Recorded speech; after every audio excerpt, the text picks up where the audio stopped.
Hello and Merry Christmas to everyone listening to this because this is probably Christmas by the time this is up and active. So I hope you guys are having a nice snowy time or something if that's what you want to have. But yeah, welcome to episode 19, week 19 of the smobcast. So hello Awesome. guys. Hello. Yeah. Merry Christmas, everyone. Yeah, Merry Yeah. Christmas. So today we're gonna be talking about just stuff that happened this year that we're really happy about having seen happen this year. So I think.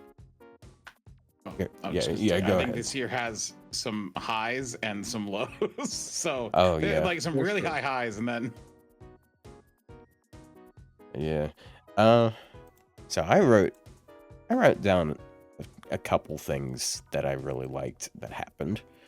I'm assuming Rio did something similar, and I don't know about if Plushy did it or not, but yeah, I can come up with stuff on the yeah, fly. I mean, I have a couple of stuff in mind already, and I feel like it's gonna overlap because they've come up with some bangers this year, obviously, and I feel like most people do agree with what the bangers are.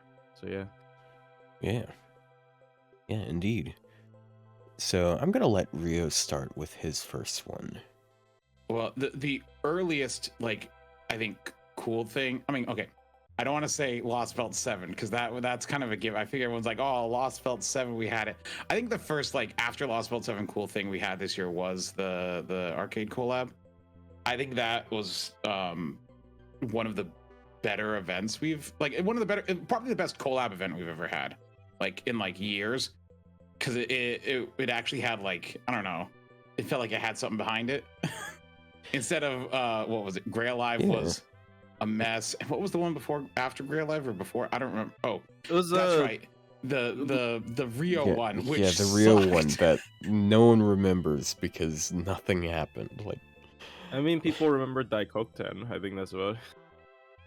Yeah, I mean, People unironically a remember couple her more people. than Super Bunyan, I feel. Yeah, a couple people remember them, and they're both on this podcast. oh yeah. I remember back in my day. When people liked rats. But no, I actually recently read the story from the translated story for the arcade collab.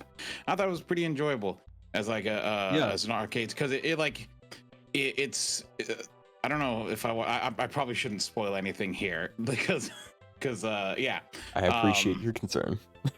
because a lot of the stuff I liked about it was spoilers to the story. But I liked how it tied, Draco and like the whole setting and like arrangement into other Fate things, in a way that was interesting. If you thought Last Encore sucked, you Yeah. can't. You don't have to watch that anymore. You just have to play the collab. Okay, I mean, I actually did rewatch Last Encore after playing the collab, which is, yeah. I'm gonna go back and watch that sometime because, like, I watched it pretty early on in my Fate times, and I really didn't understand much of what was happening on stream. Oh, I did not on- understand what's yeah. happening in there. But I don't think you would. I do really like how Studio Shaft does like its cinematography, and I know that sounds weird. Weird when you're talking about an anime, but like the way they do shot composition, the very artsy, avant-garde stuff that they do, I find it really interesting. Like the I do think the art style translates very well. Like the Wood Arco style translates very well. It's just that the combat is pretty lacking. I guess that's not their expertise in terms of what they're good at animating, but yeah. Yeah, they're good at animating people sitting at a park bench for 30 minutes with intersperses of text. I love Monogatari, but Yes, it is sometimes so, sitting at a park bench for 30 minutes as text flashes on screen. oh yeah, that's so annoying. you're about to see Nero sitting on a park bench for 30 Yeah, I watch it. dude, having to pause every other second it really does break the flow. Yeah, just going on talking about cinematography. No, you don't pause for Monogatari. You just let it play out, and you just kind of absorb the text as they flow by. Okay, but I never understand those. But sometimes the text is too long. I don't know. I haven't watched it in a long time. I try to pick it up every now and then, and I just I get confused as to where I'm supposed to start, and then I'm not. And then oh, I already watched this, so I should pick up over here. And then I forget shit from previous ones, so I'm always lost, basically. Mm-hmm. Well, it took me, not to tangent here, but it took me, I watched the first 3 episodes of Monogatari like 4 times in a row, like 4 times over years, because I didn't understand what was so good, but everyone kept saying it was so good. And I like the 4th time, I'm like, I'm just gonna brute for it. I'm just gonna keep watching it. I'm like, I don't care about this, but I'm just gonna keep watching it to see what everyone says is good. And then I started understanding it, and I'm like, oh, now I see why it's good. So you just got to keep watching it until you understand it. Trust me, it gets good after episode 25. You just got to keep watching it, and it gets yeah, better. keep watching. Yeah, I mean, mono does translate to 1, so it's basically One Piece. It's half a One Piece. It gives you mono. So yeah, the arcade collab. Arcade collab. Yeah, well, it gave us it started. I feel like the kick of like single targets. Like we got a lot of single targets this year. Yeah, and I feel that started it. Was that the first single target we got this year? Was Draco? Yeah, people were screaming for a single target because like we've had nonstop AOE's. Oh yeah, yeah. I've got the list already up in front of me. We had Rasputin, then we had Nitocris, Tez, we had I forgot her name. Why did I forget her name? Yeah, because if you go back, the last single target before Draco was Super Bunyan a year before. We went an entire year without a single target. And then Pope Joan, Cuckoo, Takasugi, and then Tiamat. Dude, okay, Pope Joan. I was gonna grill Pope Joan if she was single target, but she wasn't. Yeah, dude. But then we got like a shit ton of single targets this year because we got like after Draco, we got Locusta, we got Satanta, Bima, Medusa. Medusa, yeah. Castoria, and Chloe. I know no one gives a shit about her DPS, but she is single target technically. Bargus technically. Yeah, Bargus. Yeah. Bongina, Ptolemy. Ptolemy's cheating. That's half. Well, it's 2/3 because if you randomize what ascension he's in, you got a 2 in 3 chance of him being single target. He's more of a single target. He's more of a young man than an old man. Exactly. He's a young man at heart. Yeah. We also got Shinpachi and Saika Magoichi. I'm not sure if I should go with Saika or... yeah, and then Kenshin. Kenshin Impact. Yeah, that's a lot of... Impact. That's a lot of single targets, dude. Yeah, it's the year of the single target. Thank heavens. That was what, like, it's not like a specific event, but that is one of the things of the year that is a plus for me for this year. Is last year all the AOE's, I got so tired of them, and then so this year them putting out single targets was great. The other thing about the arcade collab is it was a mission-based event, but like just by doing it, the missions were like so easily handled that like you really didn't have to like farm or like suffer through like obscure things for the missions. You just kind of completed the missions as you went through. I kind of thought that was bad design though. Okay, so here's the thing, right? So after you were done with the main story, like you've done all the missions for the main story, you're done with farming. You already cleared the shop. Like this might be how I love the arcade collab. I think the story was superb. Like the story script was, in my opinion, basically them trying to say we're trying to go back to like CCC levels of story, right? In terms of collab script, I don't think we've gotten such a I think debatably main story relevant, and also just quality other Fate stuff tie-in sort of script for collabs. But I think in terms of gameplay, the event is pretty lacking. It has no, like, compared to like the learning with manga event, it didn't have, like, learning with manga is kind of like a lotto, right? Yeah. Like it just didn't have much in terms of like what you can actually play within the event. Well, it felt more structured like a story chapter. Yeah, true. But if that was the case, then I hope the final boss was like Kiara or Kama, where you could have a very difficult version of that fight as like a final boss. But we didn't. We got a scripted fight with a forced NPC that just crushed it. So I like the, this is just nitpicking, but I really hope the event could have given me a little bit more, because like other than this like nitpick, I absolutely loved the event.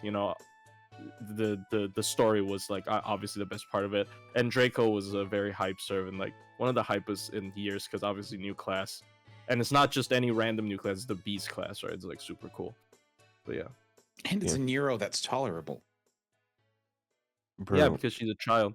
bro, Well, I mean, this is a very minimal, just a very minor aspect of the event, but I like how the 90++ that was most suited to buster looping of any 90++ we've had in a long time was also the most redundant 90++ that we've ever gotten.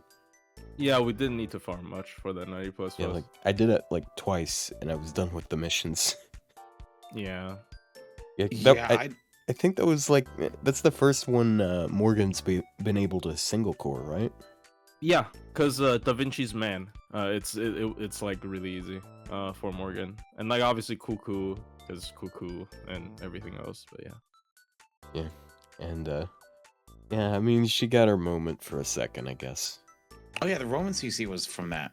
Oh yeah, That's a game changer. Well, I mean, it's not a game changer for a lot of things. it's It's a very game changer particular. for the raid up servant, but Yeah. also Yeah, it's a for game the- changer for the rate of servant. There's like 3 servants that really like it, and they really, really like it. Like there's Boudica.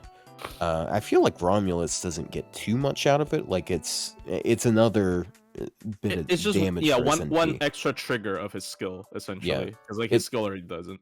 But also it's only to one target, whereas he's AoE. But then again, like if you get enough stacks of that, he is basically doing single target. Mm-hmm. It does make me hope that they'll start doing other traits like Dragon, maybe. No, they won't. No.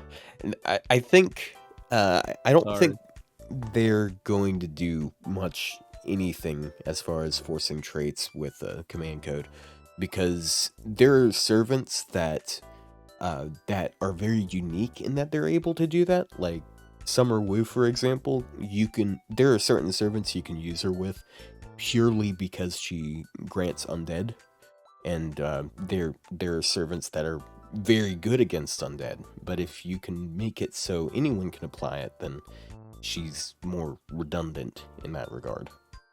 My reasoning isn't even like regarding balance, because like this game in balance, Lamau, but Lamau. the thing is, like, the only reason Roman is a thing is because it's a debuff. None of the other traits are debuffs, right? Yeah. So like I genuinely don't see this happening, unfortunately. I mean, I definitely want to see some niche traits that aren't too easily covered be attached to command code.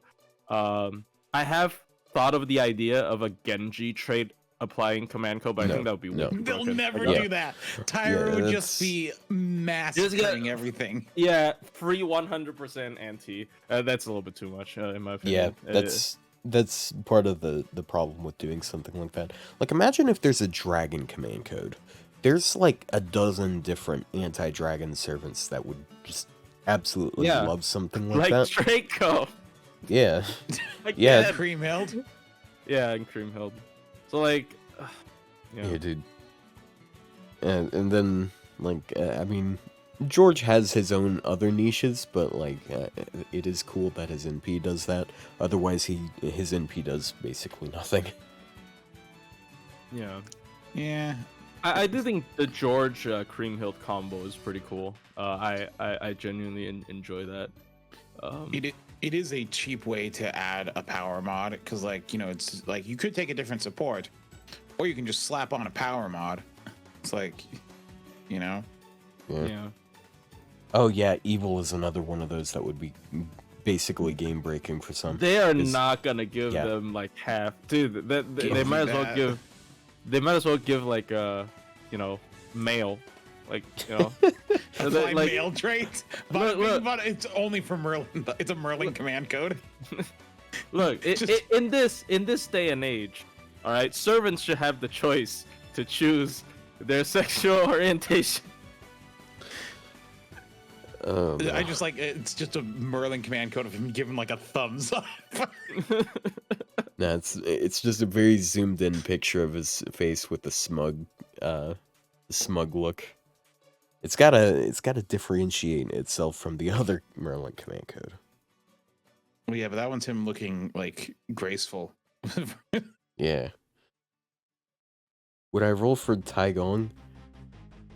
So yeah, I already got him. I did a few multis on the Tunguska banner, and I didn't get the 5-star CE because that's what I was going for, but I got NP1 Dobrynya and Taikubo, so that was nice. Dude, I got both Nightingale and Taikubo in the same multi, which is like, okay, this is where the Rikyū luck went, because I got one Rikyū in like a very unfortunate number of packs. Unfortunate. Yeah. Yeah, getting a double and it's just, the best thing is when you get a double and it's the rate up, but like that never happens. Every time I get a double, it's not, well, most of the time I get a double, it's not a rate up. Yeah, it is 50-50, so it makes sense, I guess. Yeah. Well, so we got the arcade collab. That's one of the big things. So I'm gonna go over to me next, unless Plushie has one ready in the chamber. I mean, I wasn't gonna say Lostbelt 7 until Rio told me it was lame. No, I just said I don't want to say that because that, like, I want to start early in the year, but I don't want to start like at January because there's something else before, you know, the arcade thing I want to mention that's not Lostbelt 7, but like I didn't want to start in January. All right, Oh, interesting. Plushie, I'll let you say Lostbelt 7, but it only counts for half of one thing because we only Okay. got half of it this year. True, you're right, but we got the better half. Do we get the better half? Yeah. We got the better half. Dude, So, like- it's been a year since everyone molded because they delayed it by like 2 hours and everyone was doom speaking like crazy. Yeah, I was so happy that it was actually just 2 hours because they didn't give a ETA, and I was like, oh my god, please just be 2 hours and shut these people up. And it was 2 hours, so that was kind of it's like a good thing that happened in a cesspool, right? So like it balances out, but like I think genuinely the entire experience, I guess it would be a little bit spoilers, like the big boss fight and whatnot, how they formatted it, how it looked, It's very how hype. the map looked. It was really good. Like the map's like 3D, moves around, like, bro. It gets very annoying when I try to farm daggers though, but other than that, like I really like the presentation. I think it certainly is deserving of a quote-unquote final chapter of the Lostbelt arc. Oh, sorry, I just hit the mic. So That's yeah, I Dude, mean, dude, the reason why it was late, their tech guy, he got stuck in traffic with his USB stick, so he had a flat tire. Like he was running to the office and he got a flat tire, so he had to stop Bruh. for a couple hours. I when think is the next story chapter? Hopefully, right after January. New Year. Like, Yeah. but as the person said, why didn't they just say 2 hours? The stream was pre-recorded. And Yeah. two, I think it was an issue with the final boss crashing phones, and they didn't know if they could fix it in time, but apparently it was But a quick it fix. still crashed phones. But it still crashed phones, but not as many crashed phones as it really, could have. Yeah, it crashed really shitty phones, but it still crashed phones. Yeah. Do you guys not have phones? You guys not have good Emulator phones? users. I will say, because I was looking at Lostbelt 7. We started the year with a Nemo rate up, and we're ending the year with a Nemo rate up. Did you know that? I did not notice that. That's pretty funny. But Yeah. It's the year of Nemo. Yeah. I wonder if he'll die in the next chapter. Speaking of Nemo, did you know that it has been 100 servants now since Santa Carna? This was a few years ago. Like, damn. I guess that's an average of like 33. Yeah, I didn't notice that until a second ago, and like was worth mentioning. Like, people like to say the game's pretty dead, getting deader and deader. I think it's literally just removing reruns, because if you really look at the amount of new events and new servants they're pushing out, genuinely it is a great. It's been keeping up and actually increasing. So like, I think that the amount of new stuff they pump out is honestly not that bad. But yeah, people love saying that the game is dying because there's less to do in the game, but they kind of forget, like, why do people play this game, and like, how do people play this game? Oh no, it's it just, they, as soon as they make a thing, people come back to it. It's just when there's dead time, people won't play the game because it's a mobile game, and like, they play it very passively. Yeah. That's why every time people. Yeah, that's why there's still these high grossing banners. Like, this is still very lucrative for them. Yeah. I mean, yeah. So yeah, Lostbelt 7's great. The two servants that came out are both great. I think they both lived up to the hype. Tez Kalipolka, despite being an assassin, I think he's basically done the most he can do as an assassin. And Kukulkan Khan is Kukulkan Khan. Yeah, because this year I think we've had the most number of new servants this year. Since year 2. Because 19 SSRs and a bunch of 19 SSRs when normally it was like 12 SSRs or something like that. Yeah, it's pretty wild. I think like more than anything, like Kukulkan Khan being I guess overpowered or overhyped by a lot of people or something.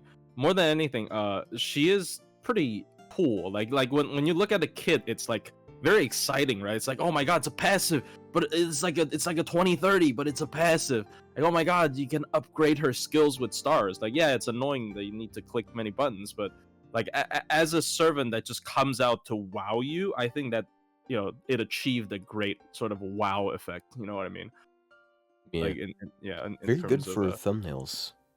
Yeah, it's very cool. Like I like how I hope they do this more. I like, because both Tez and Cuckoo has like unique passives. Tez's was kind of a meme. It boosts Mystic Code by 2%. It basically does nothing. I think it's 10%. Is 10%? Okay, I think it's 10%. But even if it's 10%, if it's 10%, it's boosting batteries by 2. Like it boosts the Atlas, or is it Atlas? Not Atlas. It's the other one. I always forget its name. The one that gives 20% charge. It boosts that by 2%. Yeah, the Mage Association. Mages Association. That's the word. Yes, thank you. Yeah, I mean, there's some other things that it helps with, like I guess if we're talking like 2K4, that gets another 5%. 5%. This Christmas MP Mystic Code damage. Maybe. Oh yeah, Mystic Code, it makes the charge 6% instead of 5. Okay, the charge doesn't help. It's 5.5%. Okay, get it right. Rounds up. Come on. Yeah, it's not much of a thing. Also, fun fact: did you know that Caster Nero has a very unique passive that doesn't really do much, but like people don't remember it. I do not remember at all. I think 'Cause it's she's been- it's plus Item like construction 20. odd. Yeah, it's plus It's healing by 20% 10. heal 10. Oh or 10. Yeah, it's That's such a useless passive. no! I mean, if it was on can be it was on good, Bar but- Guest, that'd be pretty. Yeah, there's a lot of passives I'd put on bar guests. Yeah, but 10% she is herself doesn't 10%, have you her know? own heal. But yeah, I mean, I guess it's more Merlin synergy or Oh. something. I don't know. Yeah, it's cool. I wish they did really unique passives like that more often, and I guess Yeah. they kind of have been. There's a decent amount of new abnormal passives. Yeah, like they're not first seen ever, but like like buff removal, resist. I mean, weird there were stuff. the Summer Fairy Knights. They all have a unique pass. Well, it's not unique, but it's unique to them. They're yeah. They Yeah, all have Vargas Fairy has- they all have Fairy Knight. Oh, true. Yeah, it like it differs between Ascension, at least for Yeah, Babanshi. And Vargas yeah, has Babanji the gets 20% at. It's 20% crit, yeah. 20% crit Yeah. in third Ascension, and MP gain boost on first and second. I honestly prefer the MP gain boost. Well, that's a different trait. She has two special traits. She has Fairy Knight, and then has Priestess of the Enshrined Deity. That's the MP gain one. Oh, and I then don't Vargas has like plus 4% charge on Burning Field. Yep. Which, and she Vargas- put that out. No, oh no, she doesn't put out the field, but she puts out fire. It's pretty fun. Vargas only got Fairy Knight E, only 4%. Melusin gets C with 12% crit. Yeah. That's Valvan should get 20%. I mean, 20. Yeah. I mean, she's not a Favoritism. crit DPS though. Like 20% crit. It's against man as well. So it's 4% versus 20%, and MP gains universal, right? It's 5% versus 4%. man, I feel like Vargas needs a bit more of that percent for sure.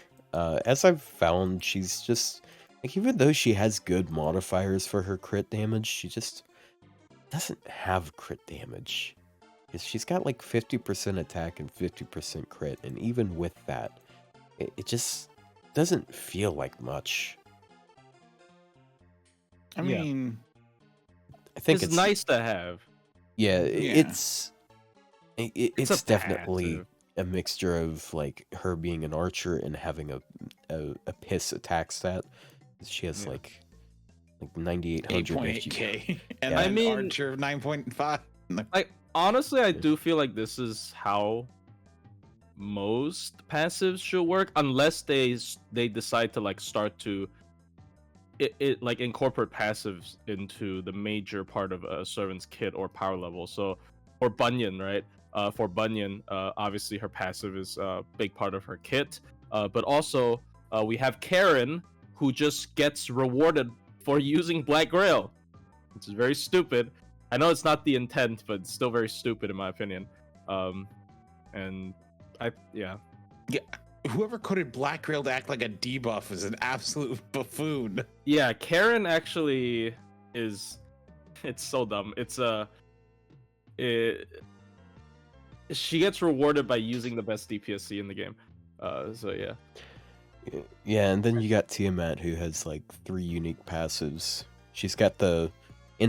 infantile regression, which is the charge per turn. She's got EX self mod as a passive, but instead of it being crit, it's damage cut. Mm-hmm. And I think Authority of the Beast is unique to her. Oh yeah, Draco, of course. Well, infantile regression on Tiamat is just King Proteus' skill set as a passive. Yeah, it's a lot worse. Obviously, It's a- I mean, passive is supposed to be a lot worse, but I was Yeah. actually expecting them to push her power level to give her like a 500 heal per turn. Maybe it's too much. But like I kind of wanted her to be.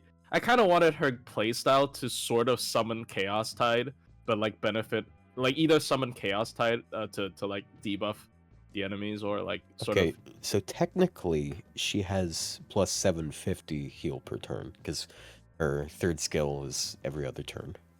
Yeah, I do like that. I think that's sort of like a second best choice to do it. And honestly, I think her third skill is very interesting because when you're doing Koyan Light farming, you can sort of decide how hard you want to hit uh by spacing out her third skill. You can like save it up and pop two of them at the same turn, and then you go ham, or you can like spread it across different turns. It's a cool design. I like cool, like weird design that has on servant.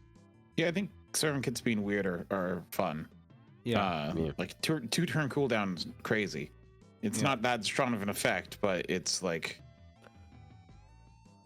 Just it's the always fact kind that of there. yeah, the fact that it's there so often can actually make it really worthwhile. That Honest- with Vitch, it's easy to double stack. That's the main thing. Yeah, honestly, I feel like the heal is really nice. Is even if it's only 1500, that's half of a Mystic Code heal, but it's but you get to use it like 4 times as many times, so it's double the efficacy. Yeah, it's really good. I think her CQ, because like obviously everybody likes to talk about her big damage, but I think her CQ is actually pretty nice. It's just not, Yeah, debuff clear before NP damage, real nice. Yeah, it's really good. I remember specifically bringing her against Kama. Kama, like full gauge Kama has a gimmick where like when you hit her, she buff blocks you for 1 time or something, right?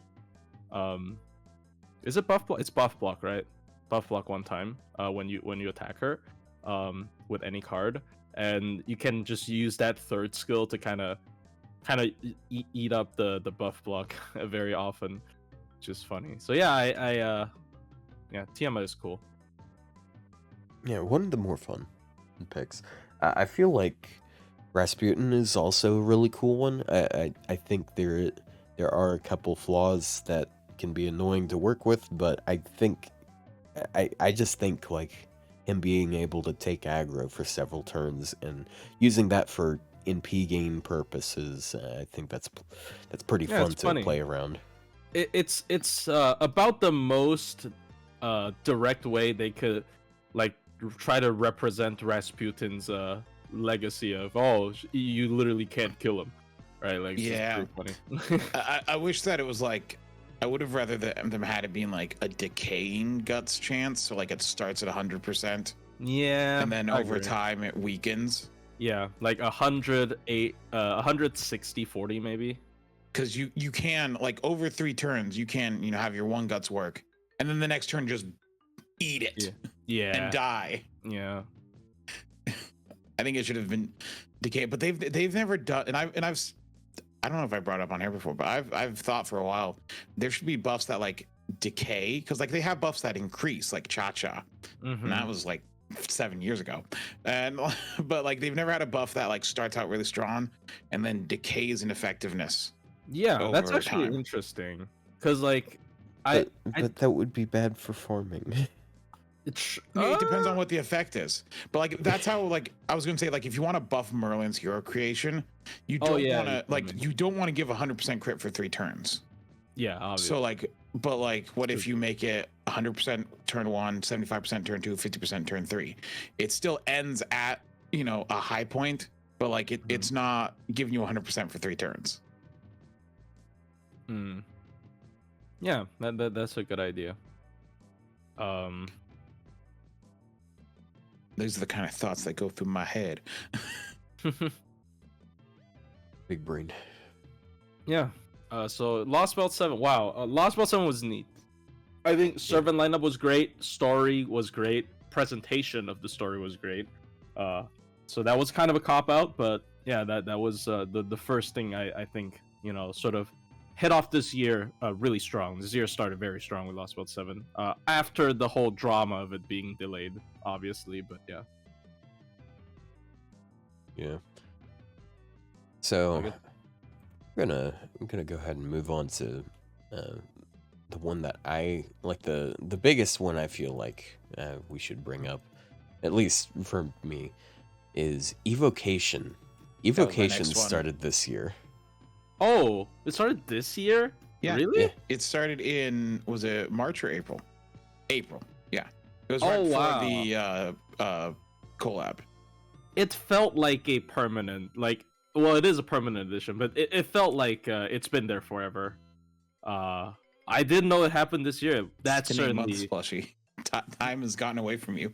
that is certainly one of the greatest things. Like, I think if you want to bring up like one time Lasengo ever listened to the community, I think this is it. Well, It's it has. good. There's a better implementation I wish they would have done, which would be to add all the events playable. Like, Well, you know, yeah. like a main interlude thing. But Yeah, it is Lasengo. outside of that. Outside of that, this is the best implementation, and it does allow you, if you already have them, and for some reason you want another copy, for some reason, to do it, and it just makes it affordable. Because like I have like 20,000 of these leaves, so like if there's ever a servant I need an append for, I can just grab their coins, and go for it. Yeah, and also if you don't care about the servant, I wouldn't recommend doing that, honestly. But if you are really in a pinch for grail casting, you can use those as well. No, don't do that. Don't ever. You bring up cursed thoughts here. Don't let those intrusive thoughts win, Plushie. Yeah, dude, get those cha-cha coins. You're not gonna use them for anything else anyways. Yeah, What if you suddenly have the intense desire to 120 cha-cha? I would never. What if you I don't- literally? What I if don't what think- if you accidentally you get hit in the head really hard by a steel beam and your mental capacity just hits the floor and you're That's like even cha-cha better. 120? Even better. idea. I stopped myself from Dude. doing it. Dude, if that happens, By I'm using seeking up out the coins. therapy. I know there's something wrong with me. No, because of the brain damage, you can't perceive it, and so Okay, you're like cha-cha well, my 120. family would know that there's something wrong with me. Look, if Cha-Cha gets like a cool summer, sure. But yeah,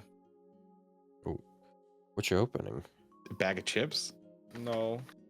Subway from this morning. Oh, damn. What'd you get?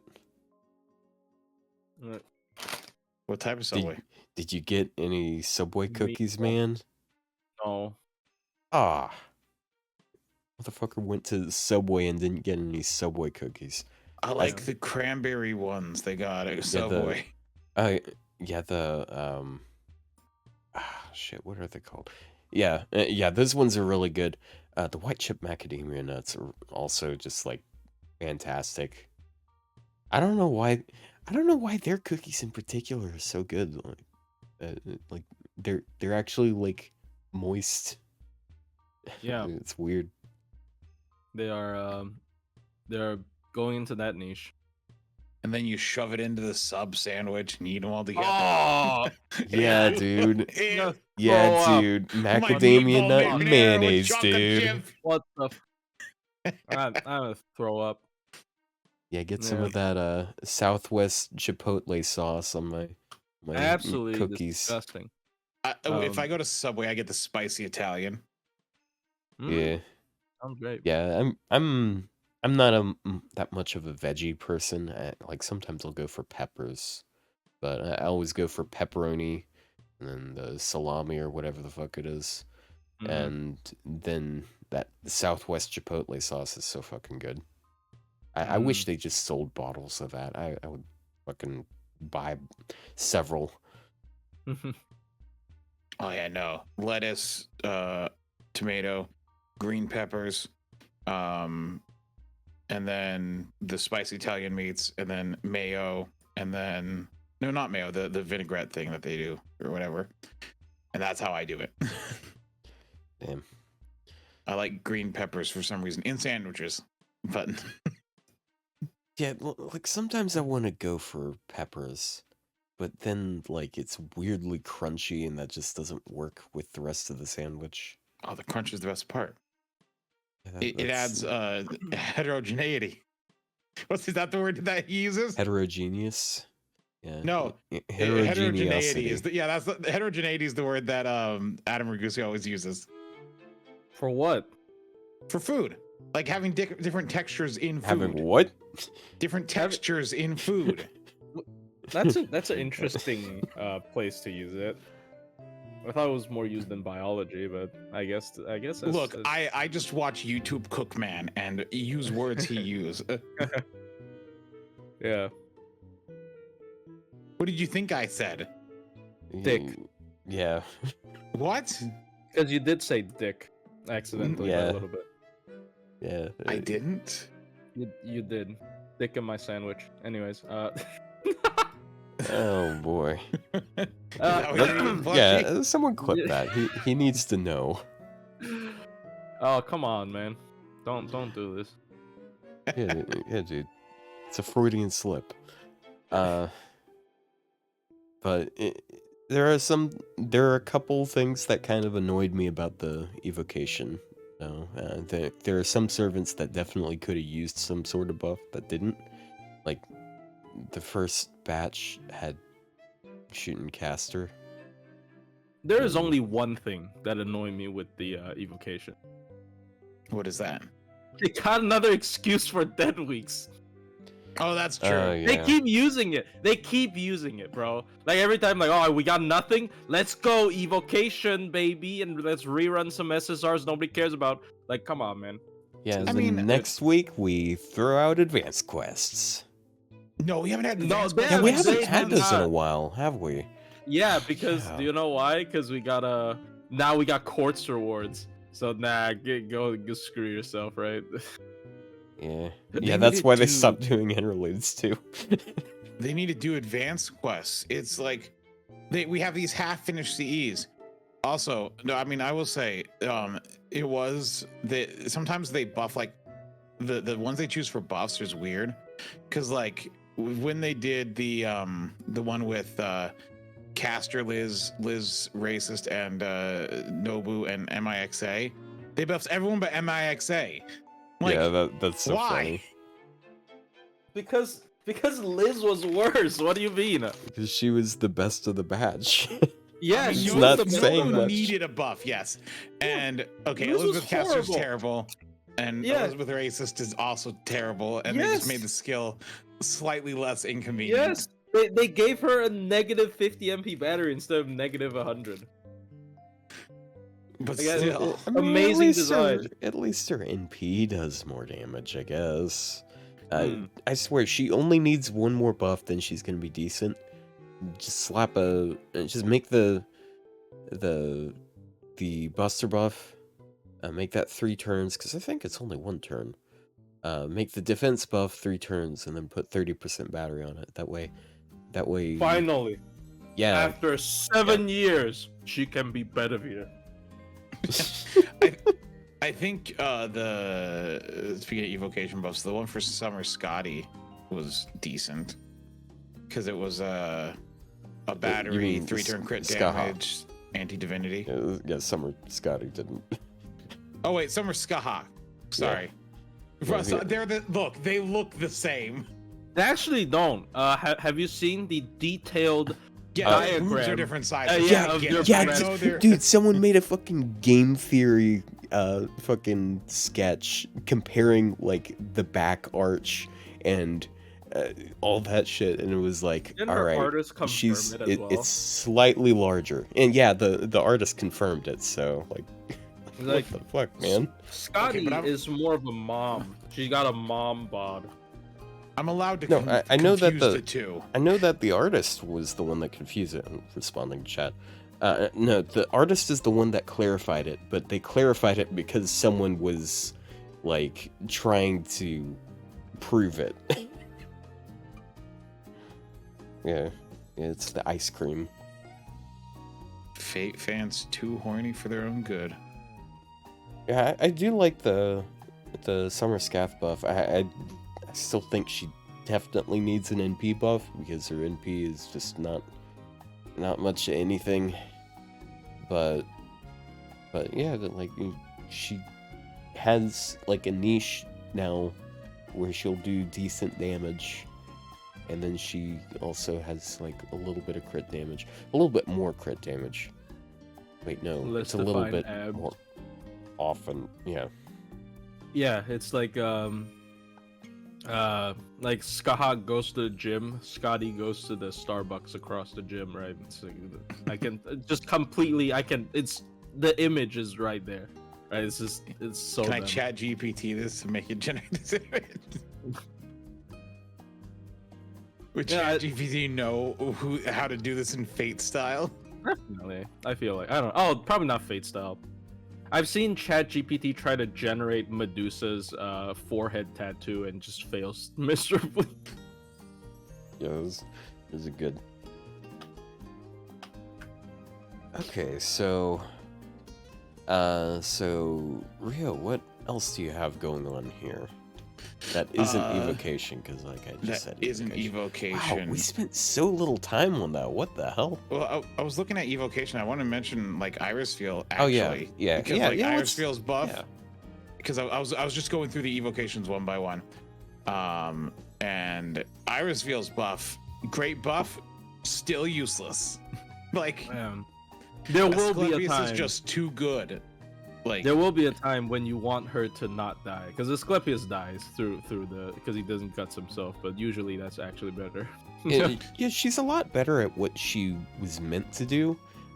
She just has some pretty stiff competition in what she's meant to do. I just feel like what she's meant to do is not what anyone wants to do. Yeah, Is that too mean? People want to win fast, and she's not going to make you win fast. But also the people that want you to win fast, they'll put MASH in their party all the time. So Like, even for like, I think MASH is actually a great, like even if you want to like bypass insta kill stuff, like a damage redirection is probably a better choice in my opinion. So like, or having Caster Scotty just to sort of nah, dude, avoid. that's where Miss Crane comes in. She Yeah. has the taunt and she has the death immunity. That's actually like really rare. Most of the time it's not death immune, it's death resist. Yeah. So if they just decide to like this would be useful when they decide to like they don't want you to bypass the gimmick and they make it like 1,000%. I don't know what's the cap of 500% usually is enough to stop you from doing anything. Yeah, buff removal. But okay, this is a funny thing I learned. This is completely unrelated, but because I was editing like a top TA thing for FGO 2023. Do you remember there was a Kiara fight in Summer 5? Where you weren't supposed to beat it, but you get buff Estrella removed every turn. Yeah. On JP, that buff removal is 500%. On NA, it's only 100. Bro. Oh, so you can beat it? Yeah, you could already beat it, but literally only with Estrella, specifically in JP. But on NA, Arjuna Alter beat it. Vlad beat it. Like you could actually beat it with other stuff because you could Santa Gale it, which is hilarious. So yeah, NA continue to discover things that didn't happen in JP, which is funny to bring up right now. We definitely discovered something this week. Yeah, we definitely discovered. I mean, okay, to be fair, I think the damage control was pretty fast. Like Surtur, Surtur was Surtur fine. worked. Yeah, but the funniest thing is going on Twitter and then seeing people still waking up to him dead. It's like it literally didn't matter. It might as well be bugged because it died too fast. I don't remember how long he lasted on JP, but it wasn't very long. Wasn't that long. I do think the best part about Ivan not working was for content creators. Yeah. Because it was like I was streaming at the time because I'm like great, I'll do some Ivan raids. I'm like and it just isn't there. Yeah. You see there was like 1 million NA fans that are completely disconnected from the community that all simultaneously beat it at once, and everyone thought that it was just bugged. Yeah, Yeah, Ivan. Just waiting for Honestly, them to come Ivan. forward. You see how fast Surtur died today. Ivan has half the amount of HP, total HP, compared to Surtur. So he would have died twice as fast. So honestly, I think I'm not defending Lasengol because I basically tried to meme on them on Twitter as hard as possible because it's hilarious. But honestly, I think the bug literally just like removed like 30 minutes. Like it would have been dead in 30 minutes anyways. Very cool. I would have said like I think Surtur lasted like Hour. maybe 2 hours. Also, yeah, it would have died in an hour, like regardless. Like, especially it's day one, people are waiting for it. You know, like I genuinely think the Ivan bug did not make that big a difference than a lot of people might imagine, because the raid is just gonna die. Question: when is the last raid? When does that start again? I mean, we got 2 more raids. We got the familiars tomorrow, and then Wait, not tonight? tonight, yeah, tonight. And then we get Koyam Beast. Right? That's it, right? There's only 4 raids. I'm Tomorrow pretty night sure. is the final raid. Ah, fuck, man. Oh, All Merry right. Christmas. Yeah, Merry Merry Get your Christmas. family farm Koyam. Dude, I barely Christmas, started Koyan Lost Skya. Belt 6. Ah, fuck me, man. My I mean- new Christmas movie, Merry Christmas Koyam Sky. Merry Christmas, Koyan Sky. Die 30 million times. I think it's 30 million, right? It's 30 million total kills, I think. Yeah, Yeah, which is it's actually probably gonna last like 2 days, I'd imagine.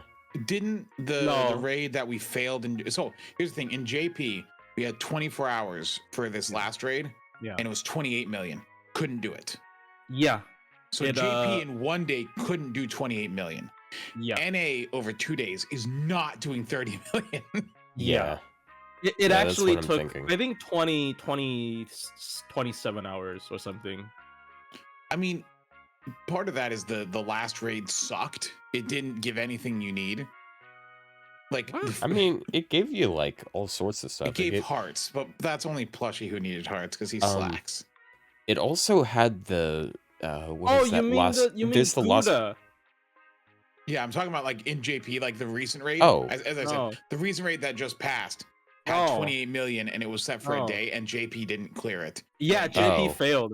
JP So- failed. So I don't think that NA can do 30 million in 2 days if JP can't do Okay, 28 million in a day. yeah, true. Also, like, especially for Koyam Beast, it's a 3-turn raid. Yeah, it takes longer. It takes a lot longer if you're trying to get every material, which you should, by the way. So like it is not. It's more like a farming node almost. It feels more Yeah. like a 90++ instead of a raid. But if you like Lost Belt 6 servants and you rolled a bunch of them, yeah. Boy, howdy, I got my Melusine. Yeah, boy, Yeah. howdy. But yeah, for Evocation though, jumping back to that, the one after that, the upgrade after that was Shiki, and then they tacked on Saber Shiki as an upgrade for no reason, and just made Saber Shiki better for no reason at all. Why I mean, okay, there is a good reason to make Saber Shiki better, because she's bad. Yeah, that's true. Assassin Shiki, and I feel like they're like, okay, we're gonna buff Saber Shiki, but we have to buff Assassin Shiki, and so they just gave her like garbage. They're just like, stars. It's an Like a okay star buff. bomb is fine, but like as a buff, that's like the most underwhelming thing I've Yeah, ever seen. I think the reason they did that though is because she's already good. Like she's already better Yeah. than Yeah. most of her alternatives. So Yeah. like, I think Should have that's got an fair. MP upgrade. Like, dude, she did not need anything. There was one thing I really enjoy, because like, one thing I'd never want to make, in terms of content is like recommending free to play stuff, because people are gonna tell me, oh, what if I don't have this DPS, right? You can't really sort of look back through 7 years of history and be like, oh, I'm gonna pluck this welfare servant from year 3 that most people don't actually have nowadays, and then call this like this is a guide for everyone, right? And so Evocation really enables you does to help. do that. Yeah, Yeah, it made you it can very just say, redundant, I'd say. Because there's a lot of welfares that are like Santa Nightingale's in there. yeah, Assassin that's so important, Shiki's in there. Yeah, like, Um, dude, people ask all the time, like, what is the archer that I should start with? Like, is it David? Is it Robin? Is it Uriel? It's Chloe. Like, Yeah. Chloe unless is. you were playing Guda Guda, then I would say start. I think Saika is better than Yeah, Kuro. yeah, but But people if you, don't. that's only if you were People playing don't start recently. on JP. They start on NA. Yeah, so like the good To be thing fair, is that's you can no absolutely just evocation. oh sorry, we were talking over each other. But yeah, like Yeah. like the good thing is just like now I can just tell people to just go to the evocation shop. Like, what if I don't have Saber Hokusai? Why don't you have Saber Hokusai? Just go to the shop, right? Like just pick them up. I genuinely like really enjoy this. They're also doing it for CEs now, so that's also great. Yes. And hopefully we can get Ox King. Maybe. It's got to be 30 million download. I think my master plan prediction is correct. Yeah. And then the last ones we had was Cha-Cha got an upgrade. Yeah, And Ryoma. I mean, Cha-Cha's Ryoma's upgrade. good. Yeah, Ryoma's was his- an MP upgrade, and it changed it actually changed his overcharge effect. It made it so that guaranteed instead of thing, having right? an 80% chance to Yeah, it or was sorry, 60 chance to 60 to reduce the gauge. 100%. And Yeah, then his most relevant competition has 60% chance plus 2 other effects on an NP upgrade. Well, I mean, I mean, Murasaki. and But, then they made him drop stars on his MP instead, which is a nice, moving the drain to 100%. Ryoma does have like decent NP gain with his card, so it's not that hard to spam his NP. So like having 100% drain chance is really good in my opinion. So I think that was a perfectly fine buff for him. His skills are still terrible, but Yeah. like. No, look, but you don't understand. If you take his skill icons and you put it beside the best character in the game, it's identical. He must. Yeah, be it's the same as Castoria. So if you're doing double Castoria or Ryoma, you just have 9 skills in a row with the same icon. He I like- must be top tier. I like how Kazgil has like all of the skills but better. Yeah. I guess he also, like, doesn't have the 15 star bomb, but like he makes like 30 within a Kazgil has the good battery. Kazgil has the Yeah, he has 20% battery for everyone, and he has more attack. It's and like more Taikobo, arts. right? It's 50 self, 20 AoE. It's like Taikobo. It's Oh it's my not the God, that best buff was number, so but it's good. a great number. Yeah, Yeah. the thing is like, I don't know, like if you were gonna fix just one skill on Ryoma, I don't know what you'd fix on it. Like his third skill, I think is like okay. Like his second skill is just bad. 10% charge Personally- and debuff resistance. Yeah, personally, I take the charge skill because you can always increase the charge and then do something else, right? So Make it 20% charge and 30% MP damage on self. There, it's fixed. Honestly- something, right? Honestly, they could buff any of his skills because they're all so bare Yep, bones, support. and that like Yeah. the problem is he needs more things on his skills, more effects. So like you can put that on any of them, although I wouldn't put it on his third skill because that's his best skill. But yeah, like as far as like riders go from Evocation, I mean that's like, you know, you got good choices this year. Yeah. Yeah. So we're still on Evocation, right?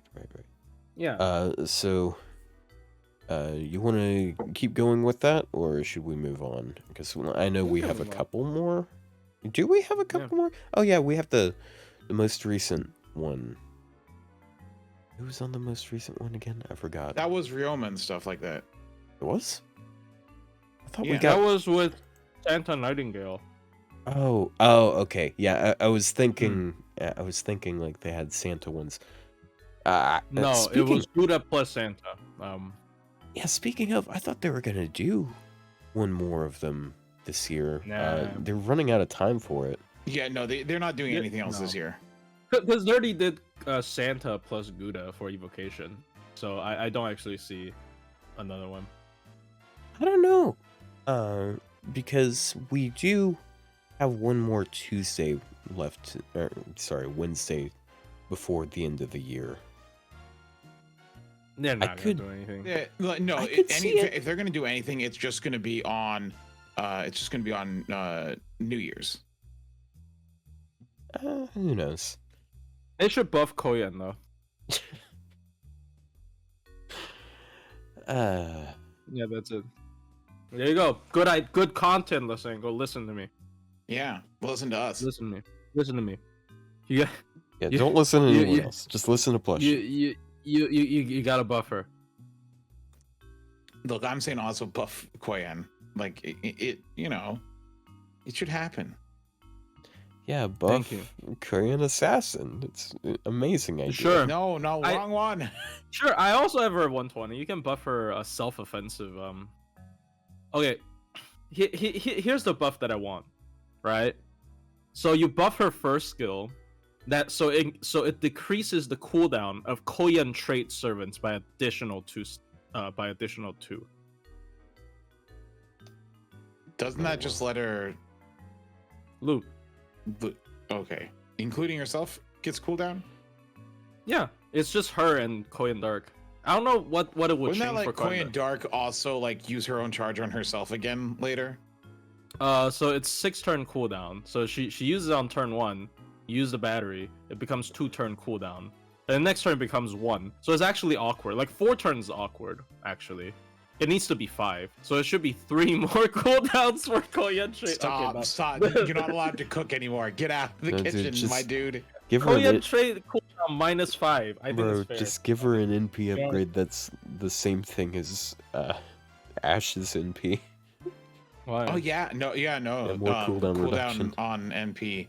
That is interesting. You know, if you get that, can I buff Tonalico too? Tonalico Yeah, Why? Does Tonalico need a Tonalico- buff? No. Monolico anniversary buff. Skill 3 now starts at 4. And then the next year, skill 3 now starts at 3. And then before the game shuts down, it's gonna be at 0. Let's go. Let's go. Let's go. Yeah, that's the last evocation that happened, or last evocation buff. So evocation good though. Yeah, just- 100 battery plus 6 turn cooldown for Koyan servants. I don't think she needs 6 turns. What am I gonna do with 6 turns? Wait. So if If it it's was 6 six turn turns, cooldown, you could just use it again right away. I use it again. I can use her second skill on turn 2 yeah, again. go for 200% overcharge. Why not? So on the third turn, she would have 90% attack up and defense up, and 90% buster up, and 150% crit up from her own skills. It doesn't Violent. sound that broken. Honestly, is it that broken though? Is it that broken? Like the numbers are close to like if you use her with Van Gogh, other than the defense. To be honest. Like if you just use Van Gogh's MP twice, it's almost like the same number. It's like even more crits, right? So like it's not even that crazy for CQs. For farming, I guess. So Alright, hold on. to answer someone in chat, someone asked me who I think the new evocation servants would be. So if they do them before the end of the year, or if they're doing Santa ones, that would be Saber Altar Rider. The first Saber Altar Rider. Gotta distinguish that for some fucking reason. Then Santa Altera and Santa Jalter Lily. I think this would be the 3 because they definitely. I'd say they need the most help with them. I feel like Jalter Lily is the best of those 3. But yeah, they're all 3 pretty lacking. But what they would have to do with that, they've already kind of got Santa Altera in the shop.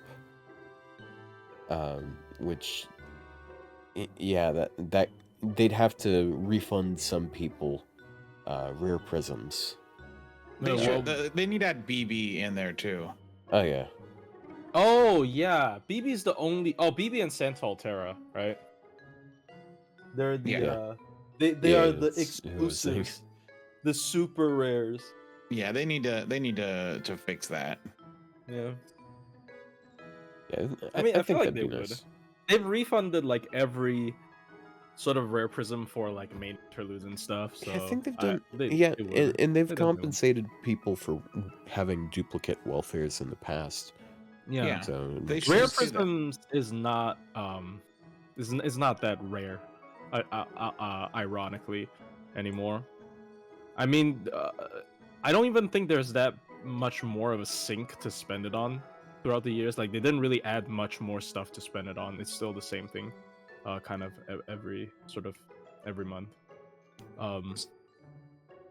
And speaking of rare prism, that leads into the next thing I wanted to mention yeah. for the year. Oh no! yeah, that was gonna be And one that of is mine. the Ordeal Call release campaign where they yeah. dumped Oh my 18 God. grails, 27 lures, 180 gold foes, 36 bond grails, and 400 faux pas, and 108 rare prisms. Oh, by the way, Oh how my many silver God. foes? I have five. Like what? It's like 500 of each in my box still. Okay, I haven't. so claimed, I'm not dude. touching those. no. They Dude. expire.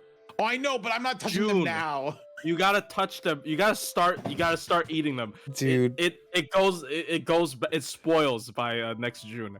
Dude, They bought- I made a horrific mistake on my alt. I was like Did you click clearing it? I was clearing XP out of my box because I was opening boxes, and I sorted by 3-star, and I forgot to sort Oh. by XP. so Oh. so now I have Oh. like 100 of each type of foe in my inventory. Oh. So, Yeah, well, time to fill all of your silvers and bronzes. like, so Congrats. it's 480, I right? I don't have that Mm. many servants leveled on that account. I don't have anyone for it. So I take them out as I use them, and I have 2 more sets in my box before I hit the 480 chunk. And so I just have to, there's going to be, for New Year's, there's going to be, a servant, right? Yeah. So I'll starting in January, I'll start eating. And I still have half a year to chew through 480. 480 is how many servants? It's divided by 20 12. per That's servant. 24. Yeah. I should just start foeing. I should just start foeing things, to be honest. I have a lot of Yeah. servants I don't have foed because I'm like, I Yeah. don't want to waste foes. Yeah, Yeah, dude, 24 is a 24 lot. 24 20 is like 9 months of 33 servants servants. came out this year. Total. So You're yeah, not. You're and not going. then to I'm you're- not going to 24. be able to use those in half a year. And They're not then- releasing 33 servants this Yeah. year. And then you're Ugh. getting another 240 from no, it's even more than that because they have campaigns where you get even more from the Mana Yeah, Prism and I shop. buy them from the shop every month, so I should And probably then just. events, it's like 1 per month on that too. I should just start You do- following more servants. You know what's gonna happen? They're gonna come up with Ordeal Call 2 January. Boom! Another 500 Another silver 500 foes. foes. Nothing No. else, by the way. The rare prism, Bogwell, no, it's just silver foes. Another 500. Yeah, no, Dude, they're if- gonna give us another 500 faux pas too. No, if they, they don't need to give us rare prisms again, but if they can dump another 18 grails on me, like, you know what? Oh yes. I'll take it. I think that was like the most like exciting, just random drop of items they've ever done because it was so many things. What were Like those that- rewards for? Story progression. You beat Yeah, Lostbelt 7. You got. I mean, you have to like read through the prologue of Ordeal Call. You just get it for free. Just Yeah, and Right. don't you also get them from like enhancing servants and stuff, or am I Yeah, mixing? like that it with was like the- the rare Nice. prisms were for like leveling welfares up to max or something like that. yeah. You just get a bunch of stuff. Like back in the day was like super rare. It's like, oh my god, I have to wait. Back in my I have to wait a day. whole year to get enough full pause for like one servant, and just suddenly like dumps a bunch. Like it just goes wild. But yeah, they should do that because faux pas are so bad to get. Like I buy them from the rare prism shop every month. Because I also don't. oh, go ahead. No, sorry, you go first. Because I like to I like some of my servants to be faux pod. I have quite a few that are faux pod actually. I think I have probably more than most people, just because I have been buying them. Let me Mini? look at it here. Okay, I he actually have- brought up something I was gonna say in chat, so I'm just gonna reply to him right now. Unless you're immediately using bond grails, I definitely recommend not buying them. Yeah.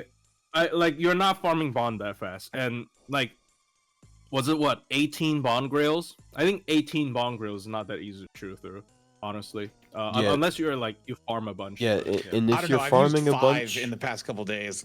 yeah, if you're farming a bunch, you might be using rainbow apples, Mhm. which means you're probably not gonna have issues getting rare prisms anyways. If you're Mhm, willing to, if Saints Quartz comes that easy, your rare prisms are probably also coming easy. Mhm. But yeah, I have 6 max faux pod servants. Six, Melusine, damn, Melt, dude. Tonalico, Creamhild, Melusine, and Castoria. I have 3. Casual. Ibuki, and I actually carded Suzuka because I had so much QP and it was like I got a shit ton of these. Why not? I think I have. Wait, you mean fully fold pod servants? Yeah. Let me check. I feel like I have a lot. Why Like, do I you have that probably many have- fold pods? If you've been using them, you should have as many as me, almost. At least How many 5. do you have again? I have 6. So I'm thinking you probably have 5. I have 6. I Man. have Durga, Carmilla, 2 Koyans, Summer, Bavanshi, and Draco. Nice. I guess a lot of my servants don't really have a lot of card damage because like, Oh, I lied. One of Summer Bavanshi's cards not maxed. Go ahead and max it. You should have enough by now. Here's the thing, right? Why would you ever? Like, you only ever click MPQA. I already gave her too much. There's 2 cards that you click on this character. Hey, sometimes you can do NPBB and still loop. I have one I have 1 arts left on level. I don't think I'm gonna level that. Durga was a mistake. I definitely shouldn't have faux pot all of her cards, but whatever. It's too late. Well, sometimes you just gotta, go in on a character. You gotta like, you like Durga. Like, I don't like even Durga. have a single fully flowed pod in NA. I have King Protea, who has 4 out of 5. Her quick card's not a faux pod. Yeah. Oh yeah, speaking of Gastoria, actually, since yesterday's node had the fairy dust or whatever the hell it is, I managed to 10 my summer Castoria because I've been using her in basically every node this event. Yeah, it's I would confidently say, I don't know if I have time to make that video, but I will confidently say I think she is probably not that confident anymore, but like I think she is the best servant this year probably Oh, she in is. terms No, of like general usage. without a doubt, 'cause she- Castoria is the best servant. What a shot! Castoria is the best servant this year. She's like single target summary Buki, and like it's not even about like what her min maxing is. It's just like, oh, you can just put her in what. Yeah, Whatever you fucking want. suck it, Vlad. Look, Dude, yeah, no, like Vlad is not bad, but like you can't like compare it. I'm Yeah. sorry. Nah, dude. I'm gonna compare until the cows come home, dude. It's very stupid. Like Lost if you Belt want to 6 just use keeps winning. if you want to use farming, like if you want to use a single target in farming, I don't think they can ever come up with something that's stronger than Castoria, because I was not expecting her to have 70 charge and 20 of it is targetable. Like why? Like who thought that was a good idea? Right? Like And then- The only Then one that Star comes Absorb close and stars is and Kentucky, crit and and even then arts up and Kentucky invincibility. Kentucky falls off if you want to NP more than once. Yeah, and Kentucky is like he also can't like help out teammates that need extra charge. Like the one thing with Castoria is like when you're building teams, sometimes you're missing a bit of charge. And as a DPS single target, surprisingly enough, she can actually help others with charge, which is so rare. And Yeah. and of course, like if you like the Tonalico combo as well, it's a really good. And the thing is unlike Kenshin, she's not really sacrificing any of her own damage because the party effect is NP gain up. The target is overcharge and 20% battery. And that's something where it's much easier to sacrifice that than on Kenshin, sacrificing the attack up, right? And technically, I mean, the Castoria is the hardest hitting single target servant in the game if you can hit all 3 traits. Yeah. Beats Tyra's Genji. Wait. Wouldn't that be Scath though? No, Skahak is divine and undead, and that's also just without any external support. It's Skahak at 258,000, Tyra against a Genji at 200 and a Vengeful Grudge buff at 278,000, and Artoria Caster against a chaotic divine threat to humanity at 280,000. Artoria Caster against specifically Saber Hokusai. Is that with the 1.5? Like, literally no other character exists that has that. It's so just Saber Hokusai shows up, she's bloody dead. Yeah, Saber Hokusai gets like destroyed by Castoria. She just touches her when she's like disintegrates into atoms. Blinks at her. She's gone. Yeah, it's really sad. But yeah, and like the fact that she can definitely counterclass other reverse counterclass other foreigners is just funny. Like most other foreigners are divine, chaotic evil, threat to humanity. So well, they're either threat to humanity or chaotic, or threat to humanity and chaotic or divine. So like she's hitting at least 2, and so that's 100% damage mod. That's enough to cancel out the class disadvantage. Most of it is 3 as well. Like if you're hitting like Abigail, Malay. No, Malay's not chaotic. Abigail. Abigail is chaotic evil. Yeah. If you're hitting Abigail, if you're hitting like, I assume Yang Guifei, I could be wrong, but Yang Guifei. And I also think Hokusai as well, right? I don't know. Yeah, Yang Guifei is chaotic good, but and that's divine. I forgot about Hokusai is chaotic balanced. There you go. Like she just Van hunts Gogh them. is chaotic evil and divine. Yeah. Jack So like is neutral evil and divine. So yeah. You still hit 2 though. Yeah, Koyan is chaotic and divine. Yeah. Threat to humanity. Well, no, not threat. No, to she's humanity, not threat to humanity. Yeah. Good thing she's a beast. She dodged a bullet right there. So Dodged like, a bullet. Yeah, it's really dumb. It's really like the only thing that can stop Summer Castoria. They Cuckoo. made sure to. Okay, yeah, it's Cuckoo and Draco. Lawful and not divine. Cuckoo and Draco. Nor right? threat to humanity. Draco's chaotic, I guess. Yeah, Draco's chaotic. But Draco's not divine. Cuckoo. Yeah, but like Castoria is very scary. That character is they made sure she had no weaknesses. They made that is so intentional. Yeah, I mean she's Castoria. Whoa, 3. Holy shit! My arm just popped out of socket. My mic arm. Oh, I was about to say, you want to go to a hospital? Yeah. You're like, whoops, lost my arm. Oh well. Yeah, dude. Don't worry, I can just like slot it back into place. Well, no. Yeah, we're good. I didn't have it tightened in properly because I had to crane it over here. I forgot that means it'll pop out that way if I pick it up.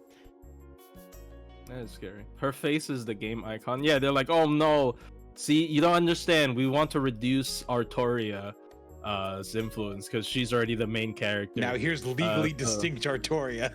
Yeah, here's a different one from a different timeline. There you go. See, it's Castoria cosplaying as the normal one. Exactly. I'm waiting for there to be an event where it's just somehow, for some stupid reason, shoving all the Artorias into a room. And somehow it's Saber Wars. No, but not Saber Wars. Saber Wars isn't shoving all of them into like a setting and having them have to deal with each other. I think it'd be funny if they had made something where they had to deal with each other because there's so many of them. It's oh my god.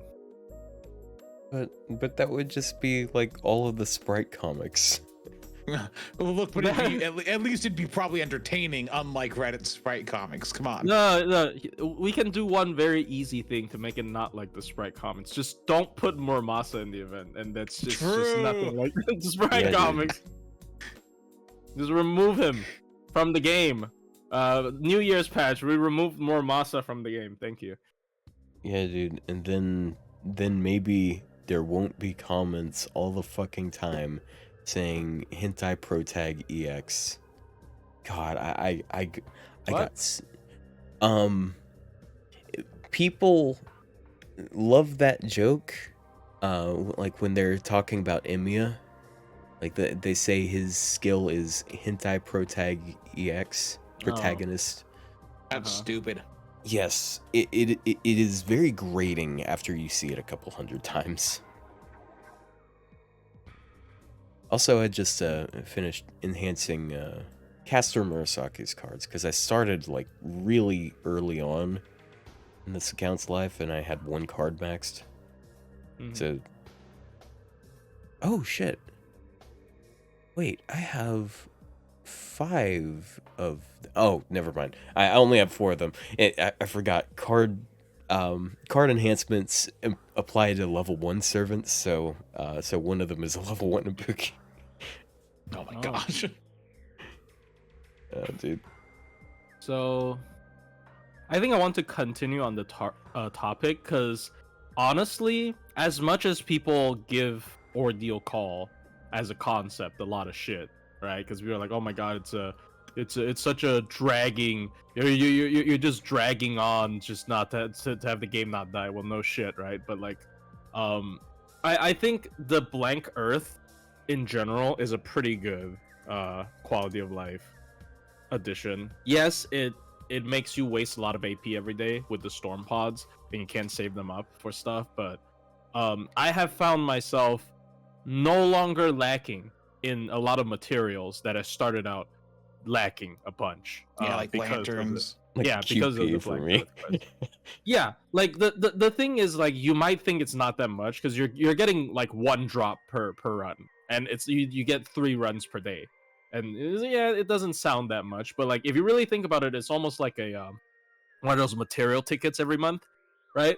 So like you get 3 every day. Like 3 every day stacks up a lot, like very quickly, right? Like for a month you get 90, right, on average. So it's actually really good. I think it's a great sort of place to, you know, spend your AP. You don't always have to farm EXP or QP. You can save those when you know, half AP event happens or lotto happens.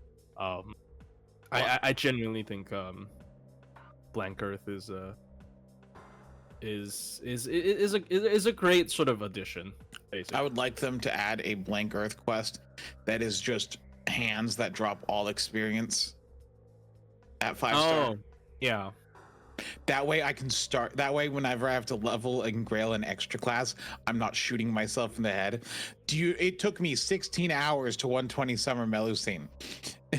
I did it in 1 day. I think with so many extra classes now existing in the game, they shouldn't have normal class embers anymore. I think normal class embers is such a horrible idea, especially with, like, look at this here and how many servants out of 19 are extra classes. Like, there's so many extra class servants in the game right now because there's more extra classes than ever, right?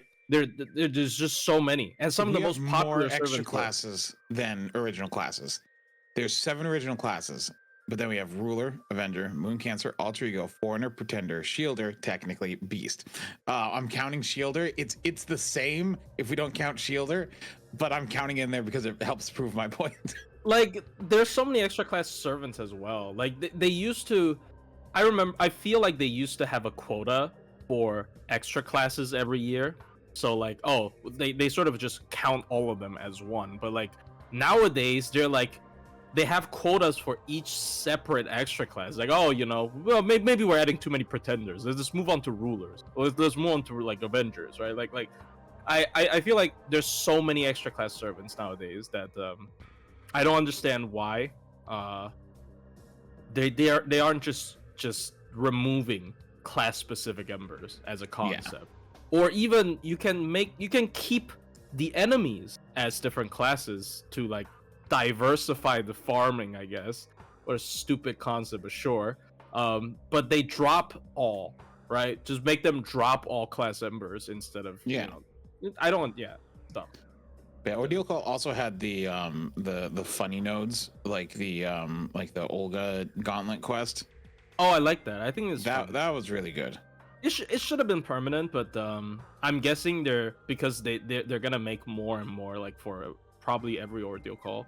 So I guess I can understand it not being permanent. It should have just been a replayable thing because it was fun to do. I liked going there and like taking like team suggestions and just building the worst possible team and suffering through it. Yeah, it's fun. Team building, and they actually gave a quality of life for that mode, which is surprising to me. Where like right now, I know a lot of people actually don't know that because they just passed it when it came out and just obviously can't replay, but now you can actually restart from a certain wave. You don't have to start over the entire fight again if you lose in the middle. So I think I'm surprised that they improve the quality of life for this mode specifically, but this also makes me feel like they're gonna add another one, like probably not that far away. Yeah. Maybe at New Year's. Maybe at New Year's we get Ordeal Call 2, another material dump, and the game is saved.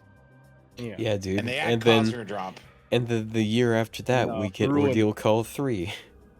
I mean, we got 2 chapters this year. I can genuinely. We got 1.5 chapters. Okay, yeah.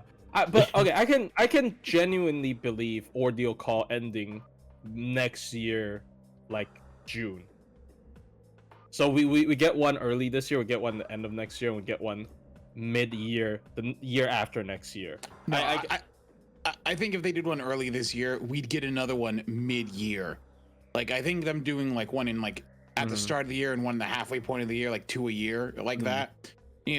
I can't imagine them going an entire year without a story chapter. Like starting a year and ending a year with it would be terrible. Yeah, you're right. So like Ordeal Call realistically probably ends with next year, or like the start of the year after next year. I would say I don't think they're gonna make 0.5s of Ordeal Call because that'll be like 0.5s of 0.5s, right? Unless they're like events, Oh yeah, sure. I'll take event. I'll take collabs. Or if you want to do like like the collabs, for example. CCC2, let's go. CCC was awesome. They should do stuff like that. This is completely irrelevant, but I just realized that Herc and Harjuna Alter have the exact same damage thresholds, basically. What do you mean? NP1 is 37k for both of them. NP5 is 62k for both of them. Damn, dude. Oof. Arjuna's built different. Sorry, anyways, so let me interrupt you. Ooh, it makes me so mad. Ooh. I mean, we always gotta, dude. You already like some of the most broken servants. I think it's fine. All right. What do you mean? I like some of the most broken servants. You like Melusine. Melusine makes me mad. What do you mean? Melusine's like, if my battery's not at least 80%, don't even talk to me, right? So like I don't I don't know. See, Ruler Melusine is worse than Lancer Melusine because she has 50% less battery. Ruler Melusine is really dumb. Well, that's mean. Outside of farming, okay. I didn't mean by that, but I mean that could be true. Wow, insulting her mental capacity. Just because your head's empty doesn't mean you have to insult her. Like outside of farming, dude, the part of the dragon body that she is not the brain. It is the hand. She do be a hand. She's handy. If you think about it, she's like an ember. I'm thinking about it, but I still don't see it. Because embers are I don't know. Whatever. But yeah. Oh. So yeah. So let's move over to Plushie. What's your second contribution? I said Blank Earth Quest. Oh, you did? Oh, okay. Yeah. He backed off me. Yeah. I mean, okay, hold on. Let me think about another thing that was great this year. And you don't have to. I got something. No, you go Something. The something I have is actually. I have a feeling that you guys wouldn't have even mentioned it, and like probably don't even remember it. I found the addition of new male voice lines pretty cool. Male? Yeah, Oh, you mean yeah, they added yeah. okay, Basically, every older servant that's male got new voice lines on CBC, yeah. and they didn't do the same thing for the girls. It's Oh kind of yeah, weird. I remember that. I enjoyed that other than Phantom. Cause he just moans now. Oh, Oh. once again, males. Ew. Why do I? Oh, right, Oh. right. When he gets with an interview, he's like, "Oh, oh." Yeah, like also why am I so like, triggered by Phantom in particular? It's not like I use Phantom because I always do Prison The Tower tower, solos. yeah. He always moans on the first wave. I can't take that shit, dude. Stop it. It's See, annoying. that's why you do what I did the other day and solo it on NA where he doesn't have that voice line yet. Yeah, like honestly, Phantom gotta chill. All right, he's gotta Finally, take a chill pill. way that NA is superior to JP. Phantom Okay. doesn't moan. Oh, don't worry, you'll get it soon enough. He'll be moaning like nobody's business. Yeah. Bro. I also think Hyde's voice sounds weird. Hyde has a weird laugh that makes him sound like a grandma. Oh, dude. Oh, speaking of Jekyll and Hyde. I was gonna mention this like off of the podcast, but I feel like since he got mentioned, so I started rewatching Steins Gate, and you know the main character, Yeah. Steins Gate, right? Yeah. Hoen Kyoma, he LARPs as a mad scientist. Yeah. His voice actor also voices Jekyll, which is Yes. the mad scientist in Mamoru FGO. Miyano is Mamoru Miyano is Isn't like he the one of my Pretty favorite boy voice actors. yaoi. Pretty boy yaoi. No, I'm joking. But, like, I don't know. I think he's that's why he is he's like part of the Fake Grand Order original advertisement because he was a very prolific voice actor in my opinion. He's in a bunch of stuff. No, didn't he voice a bunch of stuff? Yeah, he voices a lot of things. Let me look this here. He voices like all the pretty boys. I do like. You ever watch Overlord? Oh yeah. He voices Pandora's actor, like the crazy. Oh, one. fucking that guy! I swear he's like my favorite character there, dude. I didn't know that. Yeah. So Yeah, he's Overlord's funny. Boy, some of the animation is not. But like, yeah. But no, he's a good voice Season actor. 3 was super. He also super voices rushed. Bedivere. Yeah, Bedivere. I think Bedivere in the movie was great. He was definitely one of the most emotional parts of Camelot, and he delivered in the movie. Never watched those movies. I don't need my memories tainted. I watched it in the cinema. I thought Ew. the second one was fine. The first one was really stupid. There was a scene because, like, remember Da Vinci sacrificed herself. Yeah. Spoilers. Dude, what do you for mean? Camelot. Wow. Camelot. Shut up. Da Vinci like sacrificed herself because we were being pursued by Lancelot, Saber. She's like, okay, there's no hope. I gotta 9/11 this guy, right? So, sorry. Don't worry, it's fine. I was on Pheno stream yesterday and I mentioned 9/11 more the times than you can count, and it's fine. So, anyways, she was gonna fly this airplane into Lancelot, but like in the movie, Lancelot did like one attack from like 10 miles away, and then she saw it. She's like, okay, there's no way we can escape from him. It's so funny. Like, Okay, question. Where Toda? Toda? He got cut from the movie. Yeah, He why? did? Yeah, he got cut from the movie. They He cut and Hundred Face. they cut Toda, and there's another character they cut. So, Hundred Face. Oh yeah, Didn't 100 cut Face. Nito, Chris. That's for sure. I can't believe they cut 100 Face, who's like one of the important characters in Zero. I actually can't believe they cut 100 Face. That's stupid. Yeah, that would have been a cool cameo. Like, oh, it's that character From that Fate Zero. that jobbed really hard in Fate Fate Zero. Zero, the most funny popular thing Fate is- anime.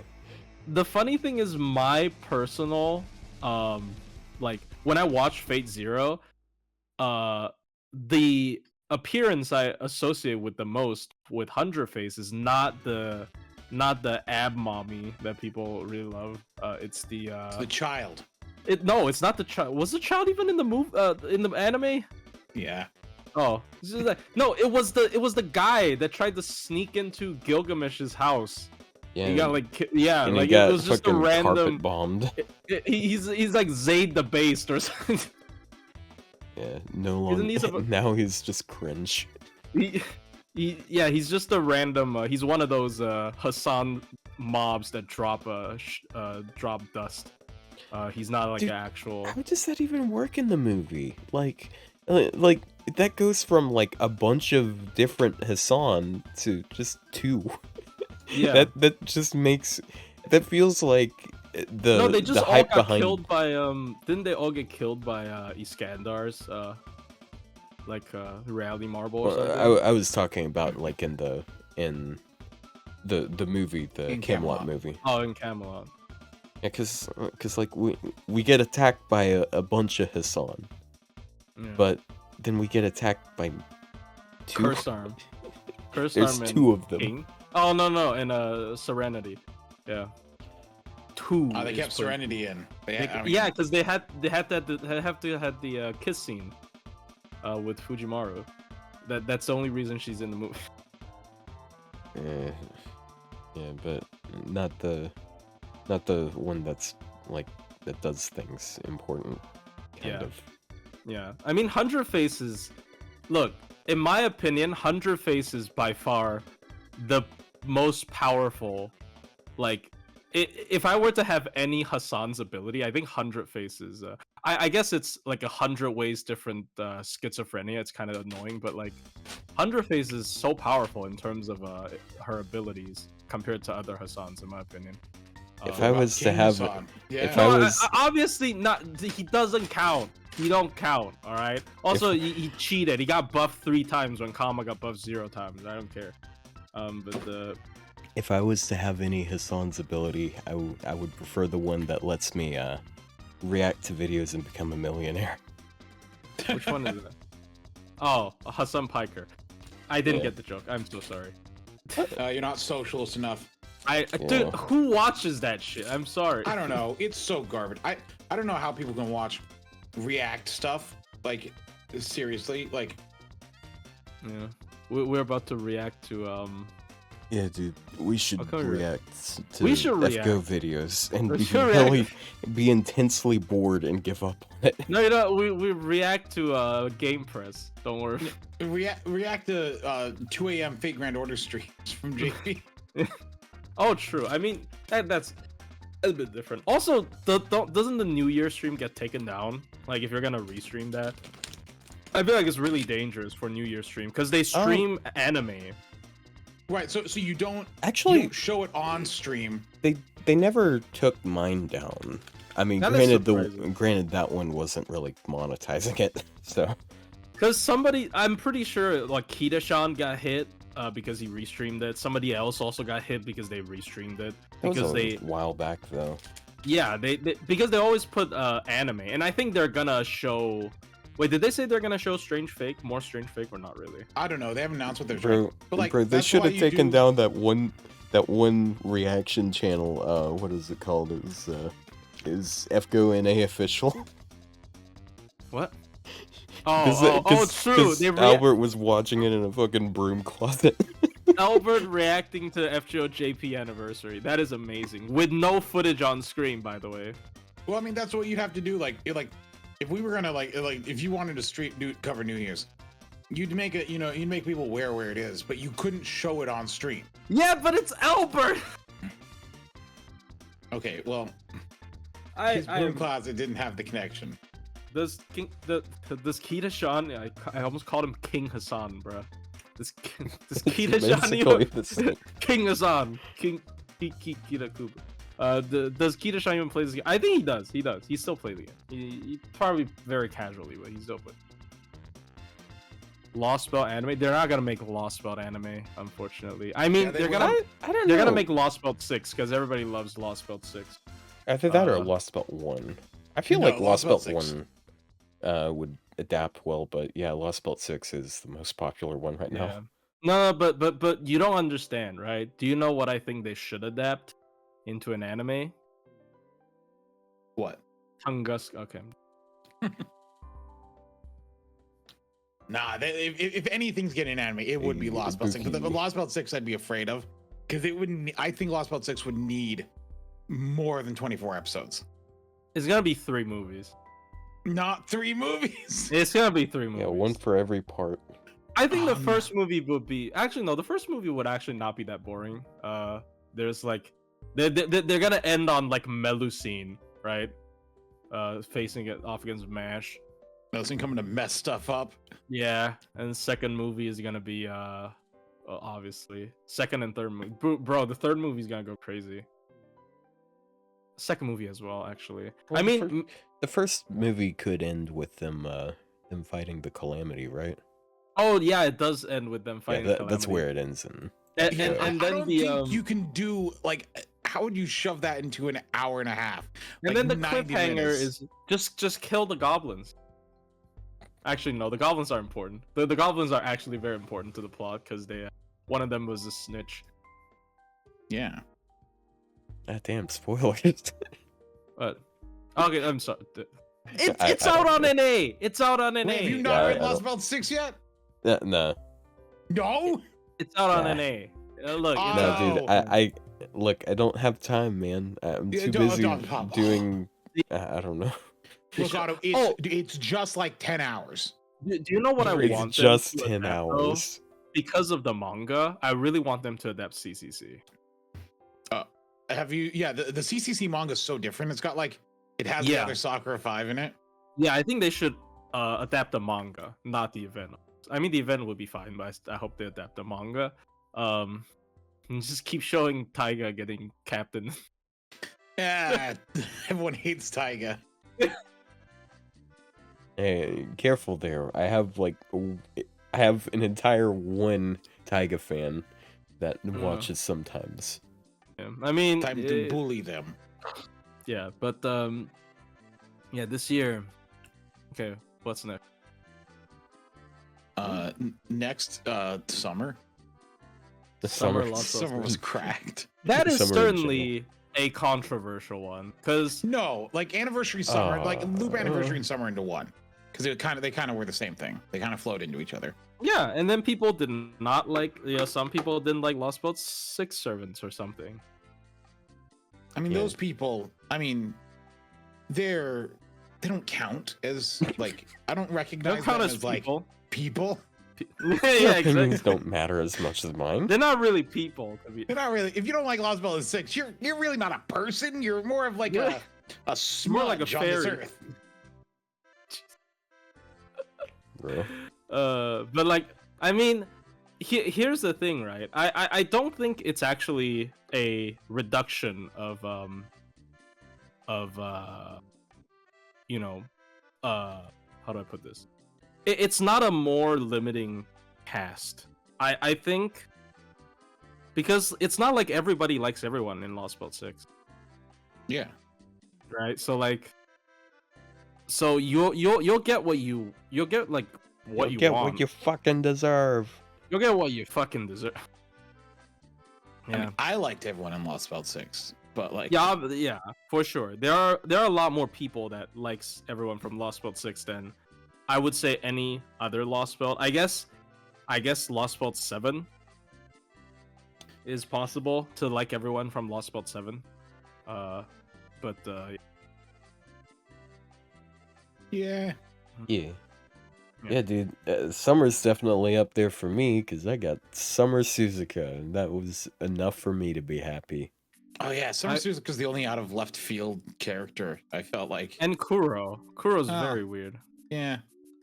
Yeah, the only Yeah. two non-Lost Belt 6. Yeah, We could have had Summer Gareth too. I got Summer Baba and no, stop it. No more Eincel. We're not getting Eincel. Yeah, but what if it does happen? What if we get Summer Gareth too? We got Summer Maeve too. It can happen. It's been established. True. I do think Nognaria unironically increases the chance of Eincel happening. But I think it's just gonna be weird if we get Eincel outside of a Lost Belt 6 summer. Yeah. Yeah. Like weird. But Just I looking think back Castoria would through get two new. these. No. Tonalico's not Castoria. Tonalico's Morgan. Yeah, Tony was Morgan. Don't She mix it she up. she sounds like Morgan. She acts like something. Yeah. I No, couldn't Tony commit was to that very one. different from Castoria. The voice, she definitely does like a softer voice, but it's nowhere near. Like, listen to Castoria's voice lines and then listen to Tonalico's voice lines. I And they just are- spoiled Lost Belt 6 again. Y- Oh, y- true. Yeah, Oh, you no. mean Ash the Savior? fuck! Oh no! Dang! Oh no, that was a big plot point for Lost Belt 6. It's No, impo- it wasn't. look, It was nothing. Don't listen. It's Yeah, impossible to talk yeah, about Tonalico and not spoil things. Yeah, next you're gonna tell me Oberon's actually a bad guy. Ain't no way Oberon's a he's bad Why guy. is this pretending guy to- so edgy in his third ascension? No, he's Yeah. only pretending to be suspicious, guys. He's pretending to be a bad guy. This Don't guy's worry about sus. it. It's Yeah, so I- funny actually- how Someone said everyone looks at the wiki at some point. I do want to mention this. I remember back when Cuckoo came out. You know how they have the names and they have like spoiler markers on the names. yeah.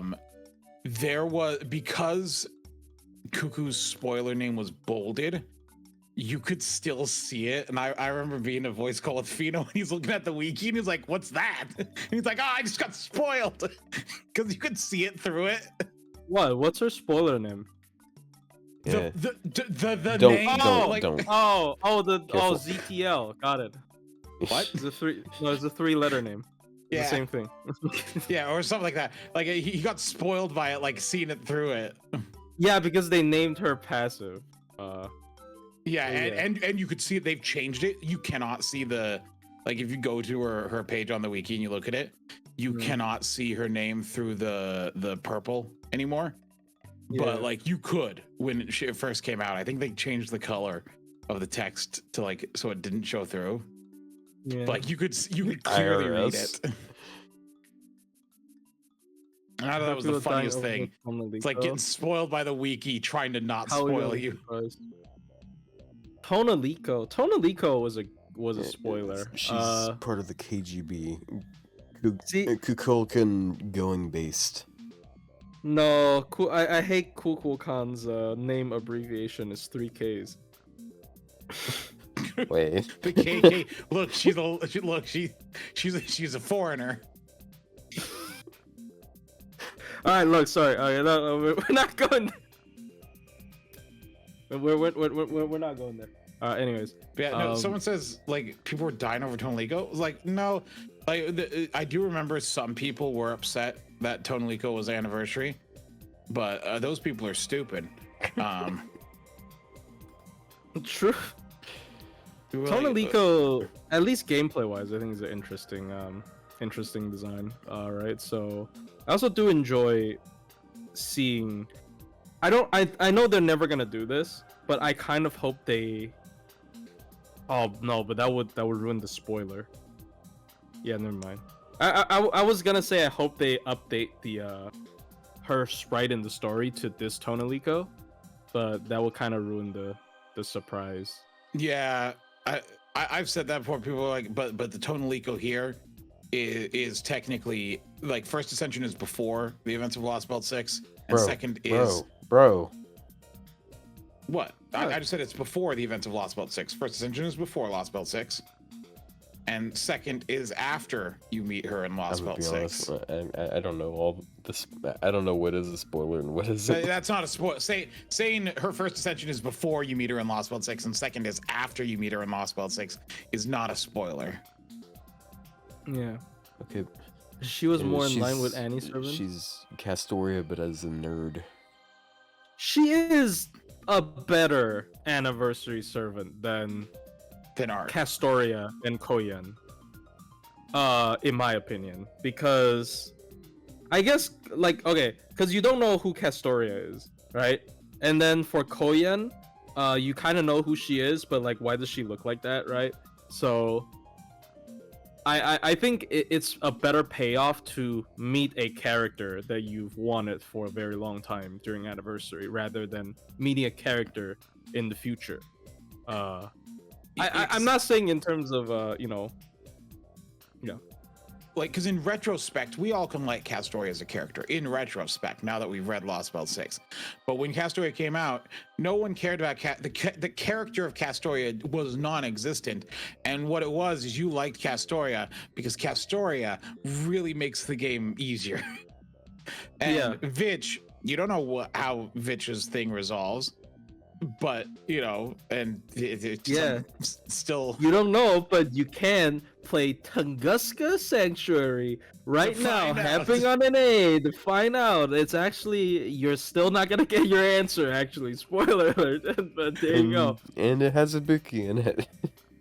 for some reason. Yeah, it has Ibuki in See- it. Honestly, I always see- wonder. It's an apology for 5.5 because 5.5 really just kind of cucked her. You're not getting it. It doesn't get better. Yeah, I you always get to wonder at least see you get if to we see just- her do things. I feel like we just die if we didn't have Ibuki in that Yeah, during she Tunguska. really like does in the carry. story, I feel like we just die. I honestly, I don't think we're beating Koyan. But yeah, Sakurai wrote Tunguska as well. Sakurai just likes to insert their own characters. In my opinion, Tunguska should be completely about Koyan Sky, but it wasn't. It was about this. It was about this Chinese guy who's obsessed with Koyan Sky instead. Now that I say that, it's really ironic. It's really ironic Yeah, that I I'm mean- saying that, but but look, Okay, that took a second. look, he's literally me, right? But like, For real. I don't know. And then But jumping back to anniversary, then Arc. I don't like Arc as an anniversary servant. I would have rather Arc had an event. I feel like just slapping her as an anniversary servant is just I think lazy fan service. yes, but I think having lazy fan service for anniversary is fine. Like what you want to do during anniversaries is generate Hype. generate hype, generate discussion, and Arcade is probably the one character that can generate the most talk around the game, like in the shortest amount of time, because you don't need context, right? It's oh my god, it's a Tsukihime character in FGO, holy shit, right? Like I think Arcade was actually a right choice as an anniversary pick in terms of the marketing standpoint. So yeah, and also I really like her field changing gimmick. I hope they give it to more servants, even though I also kind of feel like they want it to be exclusive to her, because that is certainly a very cool part of the servant, It right? should- So If we ever get another Emiya, it Dude, needs it to wa- be. It used to be a thing, but it was a bug, so they fixed it. yeah, It was, yeah. that was Arcade kind of a got cool that. thing, 'cause they did that Arcade with got that Nero's. domain expansion for real. Yeah, I like the bug with Unlimited Blade Works. Yeah, I don't but, think but NA the ever problem had that. was, unlike how it works in Actually, I'm not entirely sure how it works, and I've heard it explained to me, but I can't remember right now. The reality movers marbles would overlap. Yeah, so if you use Yeah. Nero and Emiya in the same team, you'd have Unlimited Blade Works in the arena. Oh no, domain clash. I'm sorry, but Jujutsu Kaisen fans are absolute psychos. They're I funny. don't even read I just garbage. watch the anime because Yeah, bro, it's funny. Man, It's funny. I have so much to say about JJK, and I'm not going to because it gets into pretty heavy spoilers. It's Just funny. very, I'm very angry at something, but we're not going to talk about it. At the author, I've heard of that, but yeah, never mind. We're not gonna go. No, it's something else, and don't worry about it. Oh, yeah. No. Yeah, then I'm gonna have to raid. I'm gonna have to go bombard my old friends with like a big rant sometime when they're on, because they all watch JJK. Just get it all off my chest. Yeah. Okay. So who was it that brought up Anniversary? I brought up Anniversary in summer, and we talked about Anniversary, but like summer was like, you know, we had one of the better welfares. Like for personally me, Nakanaria is just useful. Gimmicky but useful. Yeah, I mean, welfares that are supports are generally pretty nice. Yeah, and then the 5-star. Well, I think every servant, unlike, I think this is the first summer where there hasn't been like a dud servant in the gacha. Like last year, we had, you know, Gareth, but not Ainsel. This not faker Ainsel. out here. Yeah. And then the Chaldea Summer Adventure. Like you had. We didn't really get a dud. I think Rhaenys was not a dud. Not Rhaenys. Canis. I don't think Canis was a dud. I think Canis is a little bit of a dud. I think Canis is fine. Canis is like. I don't know, man. Summer's That just final ascension is not a dud. Yeah, you nip slip.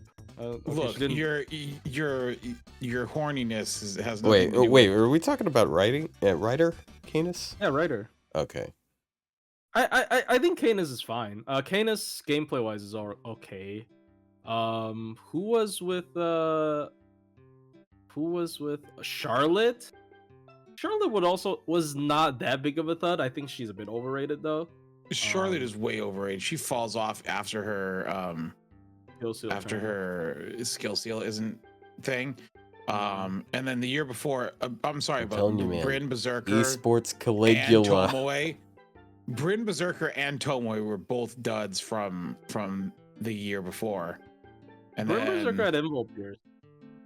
It Yeah, was but back in the day when AoE Berserkers didn't have batteries. You don't understand. Which is a Well, fun stuff. but like We still don't have a lot of AoE Berserkers with batteries. and then the one before, wow, they had two yeah, there was like Osaka Behime Archer, Carmilla. Carmilla's useful, and then Okita J Soji. Like they're like but anyway, the point is that this summer is the first one where I feel like every like servant that was in there was like they all have some thing or some like place that they do. Eh. Like some are you know fine. the weakest are Suzuka and Bargist, but even those two, I think, have like I don't know. I want to say that Suzuka had more of an impact than Kuro did. If we're not, okay, it depends on how we're. oh, I'm talking like about as like a playable gameplay. character. Gameplay Yeah, like wise. Okay. gameplay wise, like I mean, Suzuka's just a good. I mean, she has a lot of like things on her, which is what makes her like good because she has the cooldown, anti-earth, ignore invuln, anti-lawful, you know, party attack, MP damage up. So like she has a lot of things going for her. Yeah. And Vargas has MP switching, which is I always think that's a fun thing to have. Yeah, it's cool. Like, yeah, it might not be like super practical, because her numbers aren't the craziest thing ever. But it's cool. Like, I think sometimes having a cool, like, I think we just brought it up. Like, having a cool factor is pretty important. On some servants, yeah. Yeah, if they're entertaining to use, then you can forgive them for not being the strongest thing in the world. Yeah. Yeah, going off something someone said in chat, it definitely didn't make Buster looping more busted, because that's ignoring a lot of factors, but they Yeah, good luck corrected fitting themselves. her in your team with the Kuro? cast. Yeah. No, yeah, Kuro is a haha funny team setup, not a ooh Yeah. this is practical setup. Yeah, it's fun when you can like yeah, it's a content. I think she's a content servant. Like in essence, she is a weaker Crane. I think at the end of the day she ended up being a weaker Crane because like she is more usable in farming, but the thing with the thing with farming with her is it severely limits the amount of auto beam. I just did the exact same thing you did. What? I just took all the silver foes out of my box. Oh no. no! Buffoon. I will No. say, Kuro, like as far like if you ever have a situation where you need to like hit him with an MP first, Kuro can do that. You know, unlike Miss Crane, but yeah. Yeah. I think people get kind of hung up on the comparison between the two of them, and I don't feel like it's a great comparison, because if we're talking farming wise, Crane is not oriented towards farming like at all. Yeah, Crane has a lot better support. Like look at her skills. She got the obviously the invul to protect the team. She got crit up. She got star absorb up, and her MP obviously is a better buff than Kuro. She's got everything that Kuro has is completely replaceable by Santa Nightingale, except she can plug herself out, which isn't always a problem. In Challenge Quest, it's pretty easy to get someone like Nightingale killed off. And then, like, okay, there's the charge too, but at that point, you've got face cards, so an extra 30% isn't going to be that useful. Yeah, she might help with plugless looping. I don't actually know if that's the case. I think most of the comms with her is just to enhance plug suit. Also, if you're swapping a character out, I don't care if it's plugless, you're still swapping characters. Like it still is the same thing. It still takes time, I guess. It saves button presses, but it doesn't really save time. So the thing about she has to be out there for 2 turns, which is always going to be it's very limiting, as I've found. Yeah, it'll always limit your damage. Yeah, I have not used her as a support in a single challenge quest thus far, which is telling, I have to say. I used her to beat this challenge quest most recently. Oh yeah, as a DPS. I think as a DPS she has some interesting applications where she can dodge. She can like dip out and then come back with her not her MP, with her skill. That is a pretty funny thing I've seen used with her. But like even then, she like you have to not have a backline because she goes all the way to the back, right? She doesn't just like. I think it potentially could be more interesting if she like just hides in the first slot of the backline if she uses the skill, and then like she can come back right after. I think potentially that could make her interesting DPS, where that is a true dodge. Like that's an actual evade right there. Like you just can't touch her. But I don't know. The thing that annoys me most about her, as far as a DPS goes, is just the fact that you have to choose between battery and super effective. Oh yeah, true. Because the manuscripts... She's limited resources. Yeah, she's fighting over... It wouldn't be as bad if she was AoE, actually. Because then she could actually stack up like 3 of them, then get rid of those, and she can still get 4 or more. Because she's only limited to 5 total. Yeah, she gets more stacks from attacking, so if she can hit more people with her MP, yeah, it would be a better... Man, I'm forced to fall these random 4 stars now. I hate myself. Yeah, I feel you, man. Yeah, do you not have second archive space? Because my alt, I was lucky enough with my alt to have no. I have no second archive space. Yikes! I guess I should fill every 5-star. You told me you don't already have them all foed? No. Oh, okay, fine. Raiko. I'll throw you. I'll throw you a bone. You telling me you didn't already throw her several hundred because she takes a bunch of bones to No, I max didn't up? level up her skills.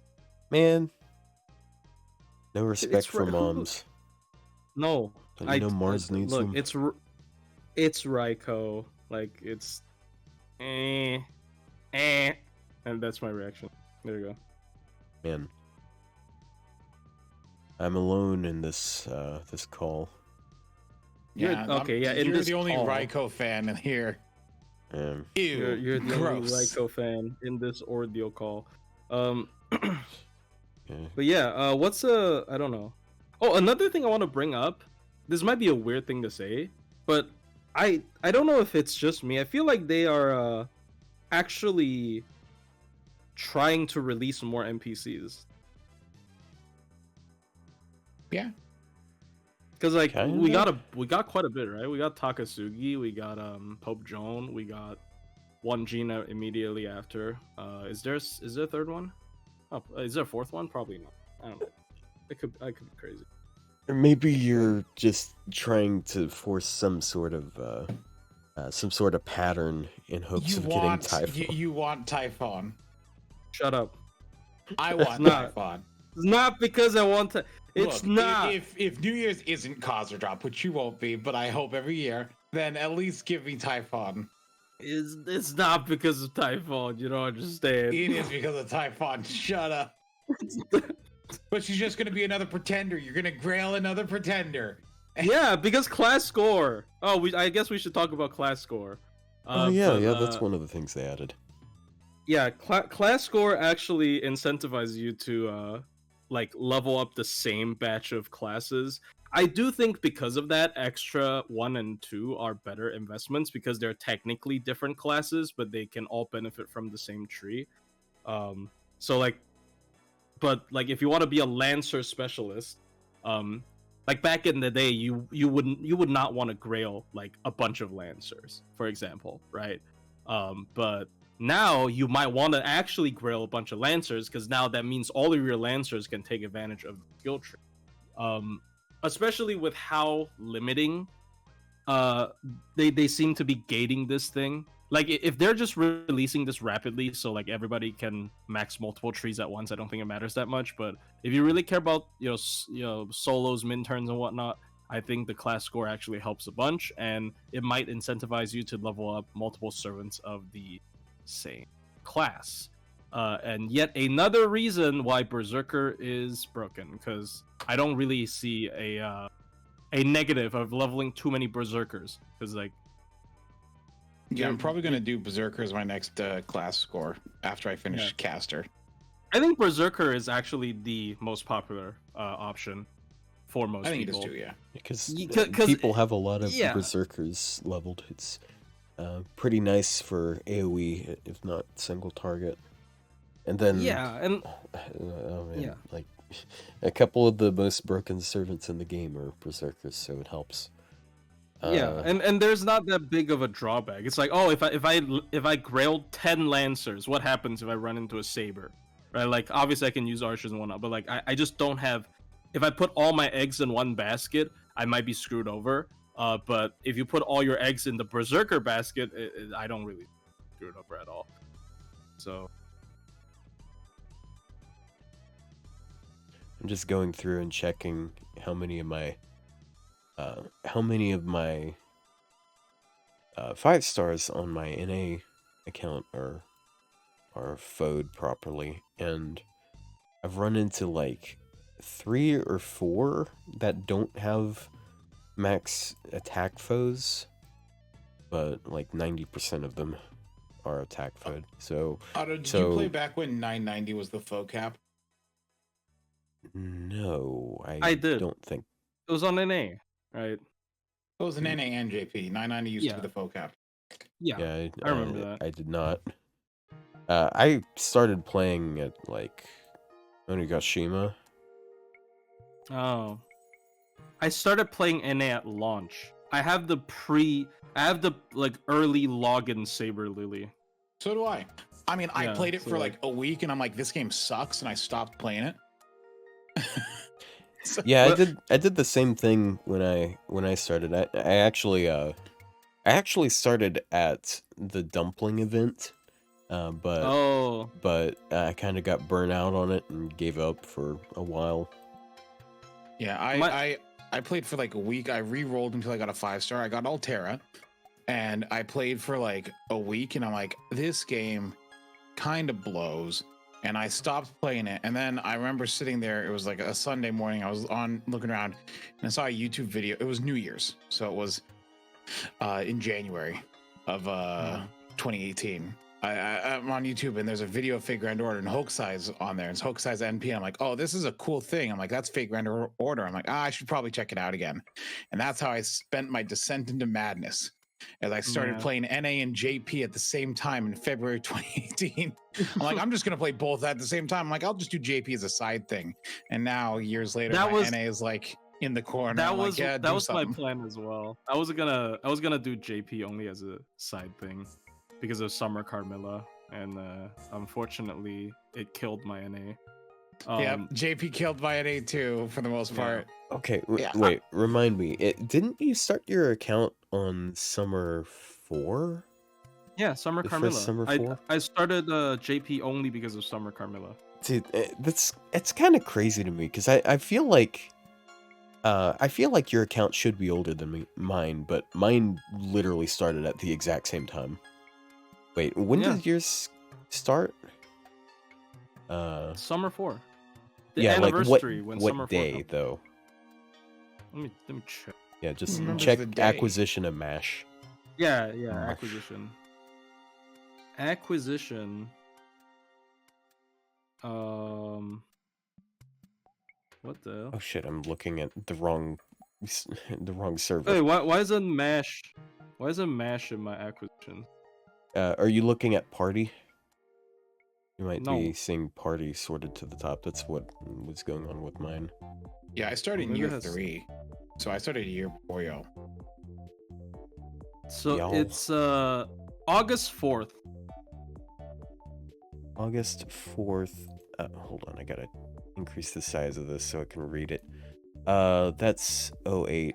Okay, so you started a little under 2 weeks before me. I started on 16th. Damn, Oh. dude. We're like almost the same age.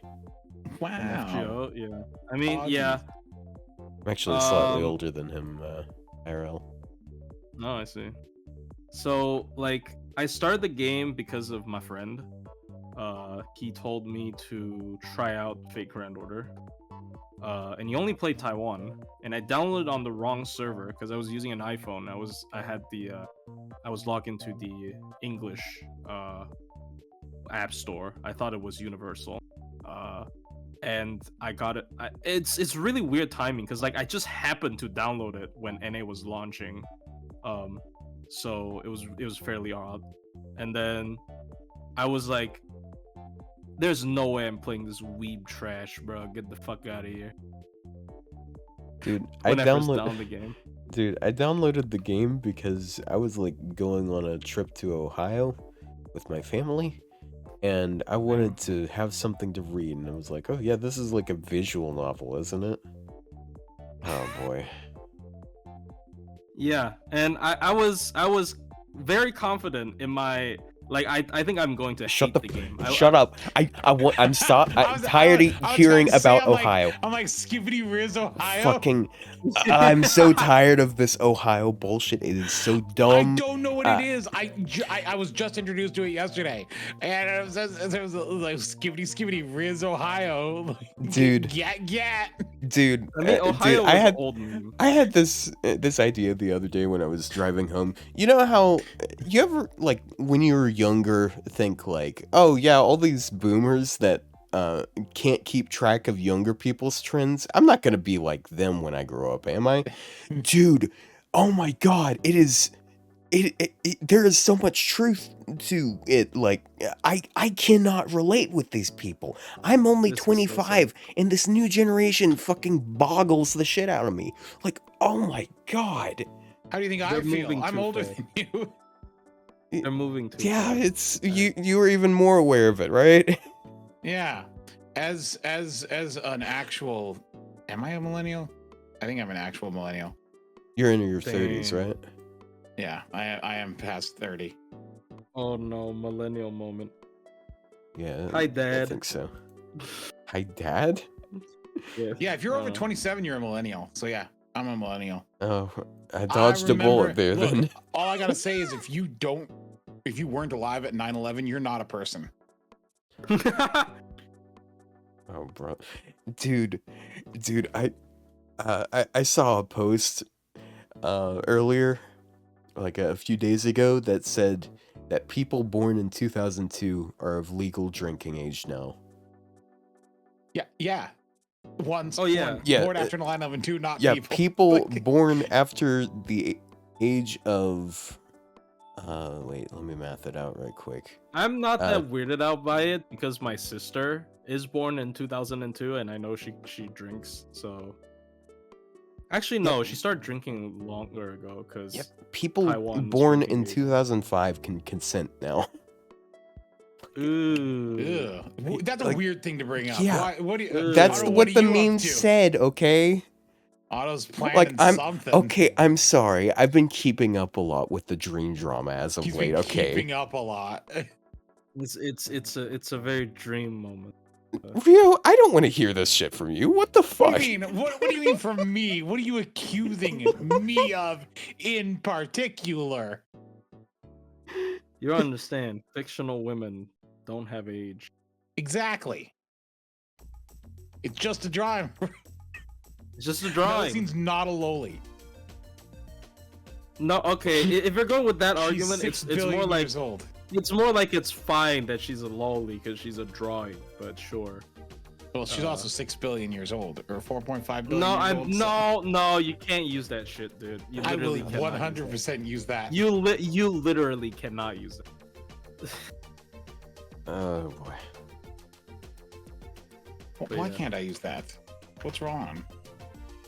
Because you just can't. It's a meme. It's such a meme. Well- like, oh my god, 3 million year old lolly.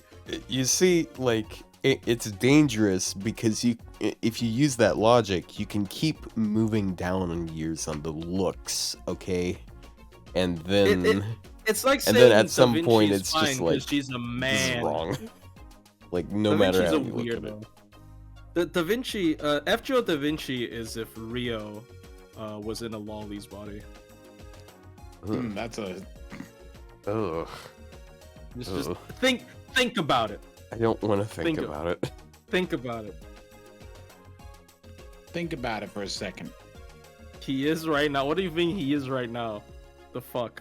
Okay, Oh, no. oh, we're yeah. not- oh, Yeah, bad he joke. is Melusine. He's right. Oh, he is Melusine. I thought. Okay. I thought it in a way more inappropriate. Shut way. up. God, why did I have to bring up age of consent? God damn it. That's your fault. Never bring up. I age of literally consent. thought of it in like a. It's the That's worst also thing to such bring a- up in any Remember, don't podcast ever. Stop bringing up age of consent.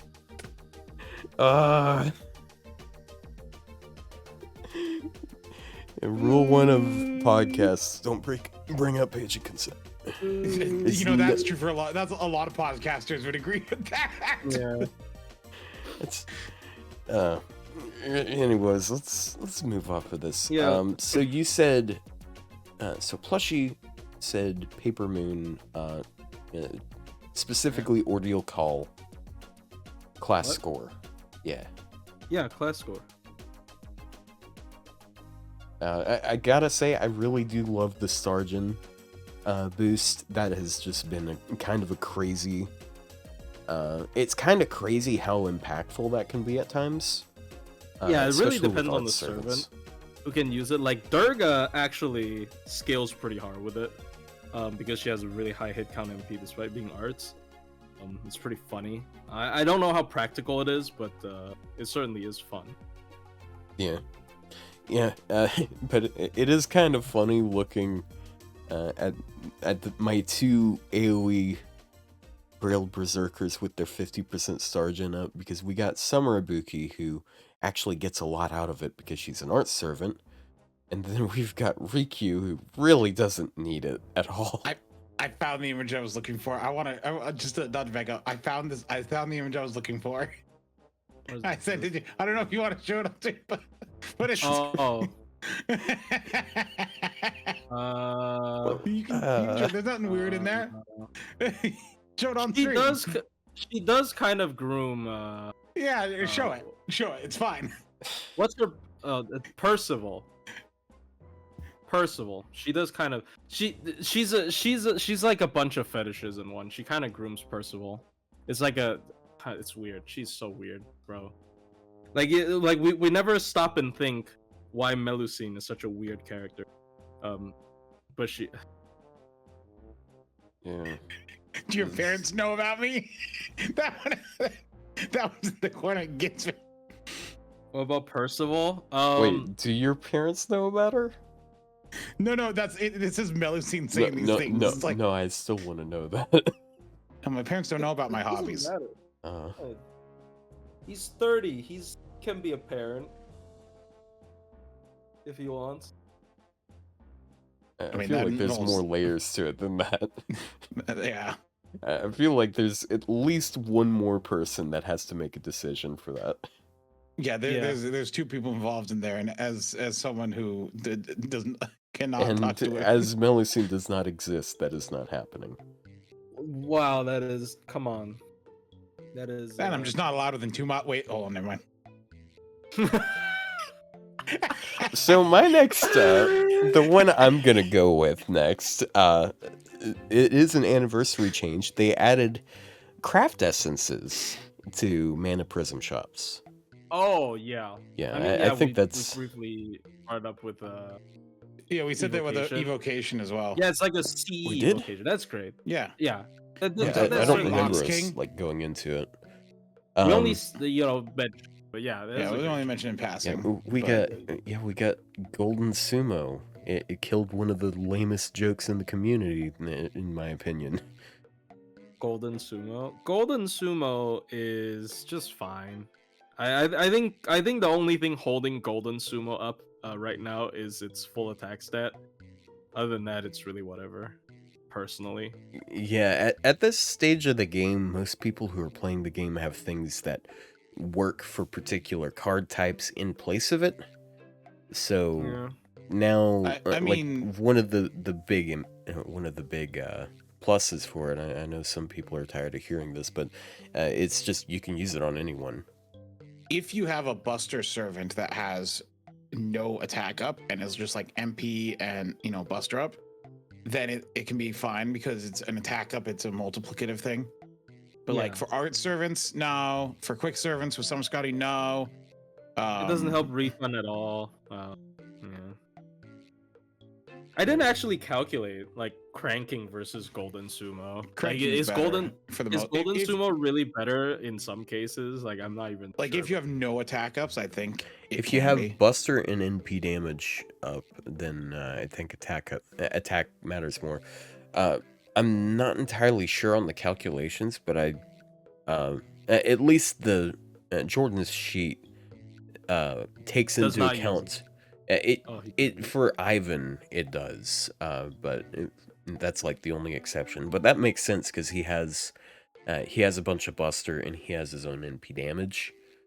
So there's no attack factored in, and like if you're taking cranking, okay, that's 30% more NP damage, 8% Buster, versus 15% more attack, which is everything being increased. Mm-hmm. Karna does not have an attack buff. Karna has he has a Buster, he has an NP damage. Mana Burst Flame, I remember. Also has crit, but he does not have an attack buff. Yeah, his issue is more like he has a 1-turn buff. So like, I mean, is it really an issue? I don't know if that is really an issue, but yeah, I don't use Karna enough to know that. I feel like he's more of a crit servant these days. Although the divine niche does help him do good burst damage. I think the buffs certainly help. Yeah. Yeah, I like the Sargent thing. I do stress quite often that I really do like big Sargent buffs. And, I think they're nice to have. Yeah, having that 15 hit NP because it's 5 hit plus also being 3 targets. It makes him over like 20 stars per NP. Yeah, it's really nice. Obviously you can't compare him to Kukulkan, who just makes stars on MP. But and passively. yeah. Why Why she exist again? Like why can't she make 40 stars without even considering her MP? Kukulkan, we're like stupid. Dude, she can make 50 stars. Like let's be real. Like realistically, she makes 50 stars. Yeah, any Brave Chain with her NP is going to make that much because it's Like, 30 from the NP and 10 passive. So you make 10 outside of that, you've got 50. It's so stupid. Like I don't. But yeah, I think she's overrated in farming. But like anywhere else, she's pretty good. Yeah, it's to counterbalance her star requirement. Oh my god, it's such a big drawback, guys. Holy shit. Oh no. Oh no, I have to use 30 stars every 6 turns and I make 50 every turn. Dude, I forgot they added Purely Bloom to the shop. That's such a useless CE. Yeah, it's so good. It's People literally an objectively worse version of another craft essence. Of Heaven's Feel. Yeah, but does Heaven's Feel have armpits? Dude, when I was brand new, because I started with like Saber Wars and Karna Kyokai like around that time. Like I thought Purely Bloom was a good CE. Hey, but like if you think about it, it's like plus 10% in P damage every time if you are using Oberon for whatever turn you choose it for. No, but you can't be worse than me though. I used my CBC ticket to get Hot Sands. Oh, you fell for it. You fell for it. Yeah, I got Hot Sands. I think on top of that, it's even worse. I got Hot Sands, and then I also got the waiver one. What's the waiver? Waiver. There's a waiver plus Alexander one. Is also trash. Oh, that's like Star Absorber. No, the Star. I don't remember. Star Absorber. I want to say there was Star. There is also NP charge on it. No. Yeah, what I did was worse. You know that boy band one with the damage cut and the damage plus? Yeah. Yeah. Ooh. Oh no. Ooh, I thought it applied per hit, which is funny because even if it applied for every hit, it still would suck. That is actually a bad one. Ugh. We've all made mistakes before in our past. I want to say that split the ticket with Outrage, wasn't it? Yeah. The second one was it was with Outrage. Ugh. The worst part about it is like you can't even buy it again. You can't even be like, oh man, I regret my decision. I'm gonna buy Outrage now. No, you can't. Yeah, dude. Hey, at least I have one poster girl on my NA account. Oh yeah, poster girl's pretty nice. I would say on JP, unless Minturn,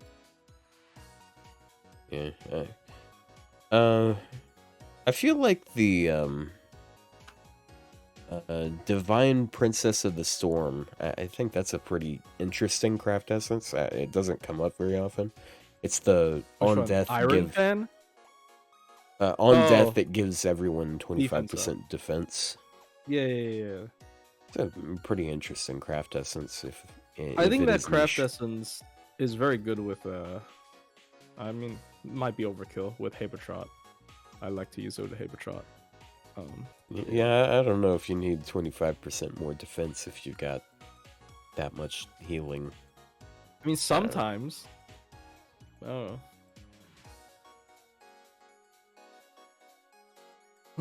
Yeah. Sorry, yawning. But yeah, they did add a lot of good stuff this year. What else did they add this year?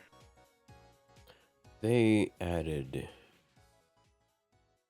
I shouldn't have been the person to say that because I don't know. You don't know. They added. Already said Summer Suzuka. Damn it. They. Oh yeah. Another thing I was gonna mention. They did a pretty decent amount of buffs this year, and I'd say a lot of them were good buffs. Saber Altars was good. Like the Evocation ones, I think were pretty good for the most part. Yeah. I think it really depends on how you want to see buffs, because like one year that a lot of people like to praise for their buffs is the year that every Stay Night character got a buff during the year, right? But realistically, I wasn't actually that crazy about it, because like one, I'm not like that crazy about Stay Night servants, and two, I don't know. I feel like this year's buff was more like it benefits more people, question mark, like it helps more servants that needed help, but they didn't really buff them to an extent where they become like, oh, super different. They instantly shot up from, other than Saber Altar. Basically, I guess a easy way to put it is like most of the buffs this year were not Saber Altar tier buffs, and then that's why people are. There were some that were just like kind of okay. The Hans buff I think was stupid, but you know. Yeah. They did kill some memes with them though, like back to back we got Raikou buffs and Incarna buffs, and they both got the fixes that people were begging for a long time, and now people still don't talk about them even though they got what they wanted. This is one thing I think should this is a lesson I think people should learn through this, actually, is that single core looping is not that crazy anymore. Like, no, okay, that's a bad way to put it. Rather, making a servant loop does not instantly save them. Make them good. More. Doesn't make them good. Yeah, it doesn't instantly save them from. Well, it's not instantly gonna make them. Oh my god, they're so good now. Oh, because like that's what a lot of people expected servants to be after they've gotten their battery buff that makes them be able to loop. I remember the biggest thing that people were talking about was like, oh, if Raikou ever gets a battery, oh boy, her looping damage is gonna be insane. It's gonna be absolutely insane. She's gonna be like just second to Arjuna Altar. Oh my god. And then like when it comes doesn't out, help that Summer Ibuki kind of overshadows all of them. Yeah, that's the unfortunate part. Yeah, so like it's no longer just about, oh, I can loop single core, I'm great. No, it's a lot more than that. If you look at some of the top tier farmers that came out in recent years, right, in my opinion, like obviously Summer Ibuki is like sort of the pinnacle of looping, right? Yeah. But then you look at Summer Castoria, it's a single target. It's not what we expected, but on top of having a big battery and refund, what else does she have? She has targetable batteries that can help other people. Draco has 0 battery, right? She has 0 instant battery, right? But like, why is she so good at farming? Because she has anti-servant, and she does berserker regen and good refund. Yeah. So like, it's no longer all about like, oh, if they can 3-turn loop and whatnot, right? Like, for example, for a lot of farming, I feel like Draco is a lot more usable than someone like Vlad. I'm sorry, I don't hate Vlad, but it's like it really shows, because like if you're looping, if you're just doing single core looping, they're very close. Like their performance is basically the same. But like then you start looking at what if I want to fit some other stuff on my team? What if I need one character to sort of dish out more damage? What if this? What if that? And then you started adding all these things into your sort of equation, and you start to realize, wow, looping is actually not everything, right? It's no longer the only way to beat stuff. So yeah. I do need to head out. I have to have a family event soon, so I need to head out. So all right. Have Thanks fun. for thanks coming, for man. having me. I will see you all Merry Christmas later. Yeah, and Merry Christmas. and have fun not telling them about your degeneracy. They will never know. They cannot know my hobbies. All right. It's not allowed. You have a good day. Yeah. Peace, man. Peace. All right. Speaking of So that, does anyone okay, have his name and address? no, stop. Speaking of that, I don't know if I can stay that long because I have to pack Yeah. as well. So I like if we can wrap it up like in I don't know 17 minutes or something Okay. Yeah. Yeah. to like uh, 7:30. Yeah. Yeah. I wanted to chat about it, like a couple more things, but I'd say for the Oh most sure, part we're through sure, no through problem. like the important stuff from this year. Yeah. Uh yeah, I honestly though, like what I wanted to talk about was like, hey, Buster looping bad. But Buster looping back. Yeah, I mean it's kind of an old topic we've talked about on and off. I don't think it's necessarily bad. Like if you're able to brute force through it, it's good. yeah, Like, but the thing is, you need a lot of damage. yeah, You just need to power through the enemy HP. see see So like uh, the thing is like part of why it's really just hitting home here like right now in particular is because like dude, look at this event we have 90 plus nodes and we have a 50% starting CE for for the event. it's perfect Like for a yeah, Buster loop. it's perfect for Buster looping and there's a lot of mixed nodes. But It's I absolutely have perfect for yeah, Buster. I have no reason to Buster loop though. I can just bring Yeah, single targets and arts loop with yeah. other servants, and I've done that basically every time. Actually, eh, I've basically every time on my main account just gone triple core and just because like Yeah. I can just have 3 really strong servants in P 3 every out node. of 4 of these nodes so far. No, has it been 5? I think it's been 5. 3 out of 5 of these nodes I have done I with think it's double Oberon Bedivere. Like yeah. it, like obviously Oberon having event damage is a thing. Like I'm not gonna deny that. That is a huge part that enables this, but you know, like 90 plus is it is sort of a I don't know. It's Uh it's so even though I am doing triple core on my main account, what I've been doing on my alt. Basically, every time I use my own Castoria and Oberon, I borrow either Summer Ibuki or in the current node, I'm actually borrowing my Rider Murasaki and having her NP on waves 1 and 3, and then I'm using Summer Kiara, and it's just working. Like I'm Yeah. using art servants and it's working when Buster servants theoretically are supposed to work better because they don't care about refund. yeah. And like But I mean, you have a lot of charge. You don't need to care about refund. exactly. Also, it's a good point.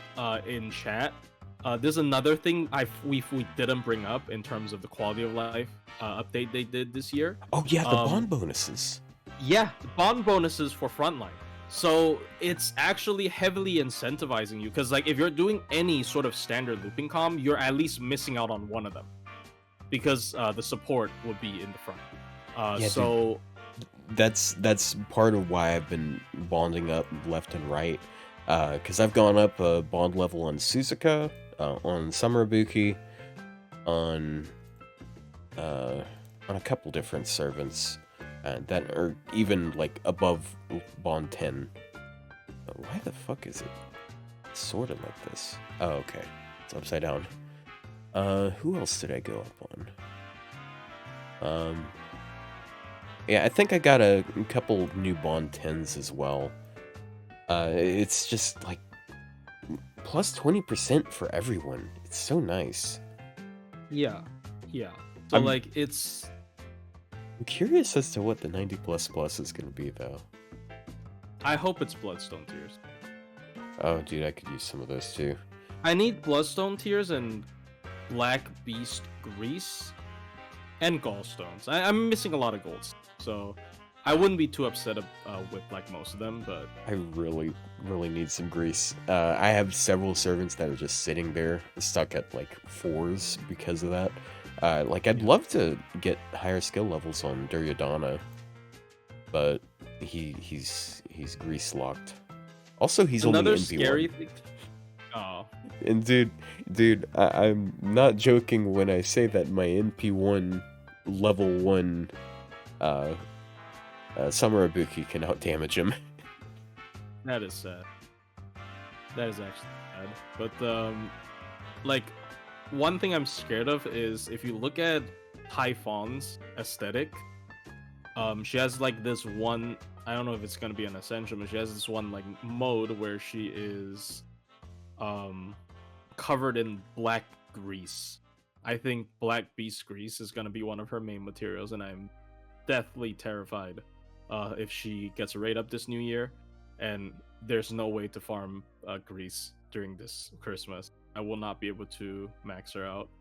I'm gonna be forced to do free quests, and Ugh. I've had that experience when I was trying to level up. Oh, that's the worst. I've had to do that. It's just so awful. I had to do that for Bavanshi. It's really bad. Ugh, dude. Yeah, I really hate that shit. But yeah. Yeah. That is another great sort of addition. I think they did a lot of small things this year. Like, people are disappointed because they didn't do a lot of big things. They did a lot of small things, a lot of things that people don't necessarily agree with, but I think like at the in the long run is a good thing to the game. So like once again, I think Blank Earth quests being a infinitely farmable sort of resource pool it's not infinitely farmable. It's limited, but it's really good. Indefinitely. Yeah, indefinitely, not infinitely. Yeah, that's a good way to put it. Because you're limited to a certain amount per day. It's like how a person has unlimited money technically, because you have to keep, live long enough. Yeah, but the thing is, that's because it's infinitely replenishing. Unless you're really that much of a broadcast, then sorry.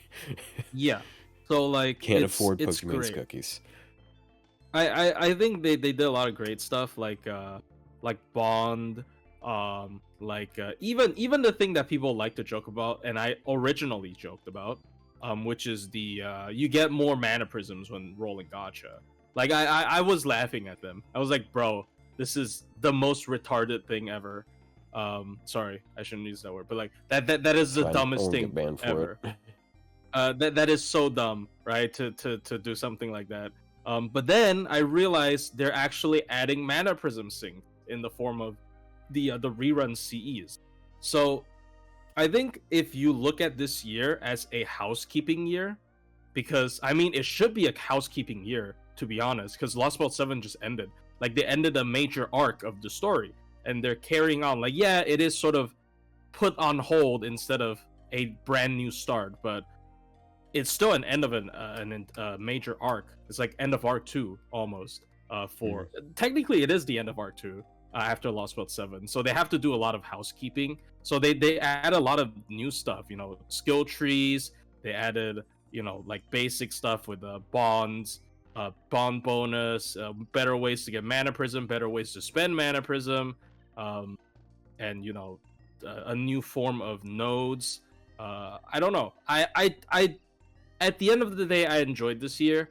I did get very frustrated till towards the end where they just seems to not be doing much at all. Yeah. But yeah, honestly, I think that's kind of one of the worst things that they've done this year, which is it's not what they did, it's what they didn't do. It's just been pretty stagnant. I think it's very easily fixable if they just do reruns. I think that was like undeniably the worst decision they've ever made in terms of how they want to run their game. Because like just imagine this year with every event followed up with a rerun. So essentially doubling the amount of events this year. Suddenly it's jam-packed with stuff. Like even something like Wangina. Like Wangina World Tour, in my opinion, was a very disappointing event. Because it didn't even have its own map. It was like a year 2 event. Right? and But considering how it's World Tour, you'd expect it to have a map. yeah, Uh, but I like guess Little Big it. Tengu has that for us. But I think people wouldn't be nearly as upset if we had reruns, because like, oh, if there was an event before that and there was an event after that, even though they are old events, sure, whatever, right? Like I think they should be utilizing reruns. Like if they like fillers so much, you have perfect fillers sitting right there. Just use them. I think this year, ironically, this year needs more filler. This year felt so empty because they did not they they did less than filler, right? Like they did when they had nothing, they literally just did nothing instead of doing filler. So I really hope they sort of retcon that decision of doing no reruns. I think they should just keep doing reruns. Like once again, just imagine if every event followed up with a rerun. Like this year would be so busy. Like we would be so busy this year. Yeah. Right? Yeah, those 3-week events, dude. Yeah, like just imagine we'd be so busy this year if we had a rerun to follow up every single event. Like it'd be crazy. It'd be crazy. We'd be rolling in materials. Another big issue with that is like no materials, because like we have half as many shops now because of their lack of reruns. So even though they are adding more ways to acquire materials from other means like the Blank Earth quest, we're just not gonna have that many shops.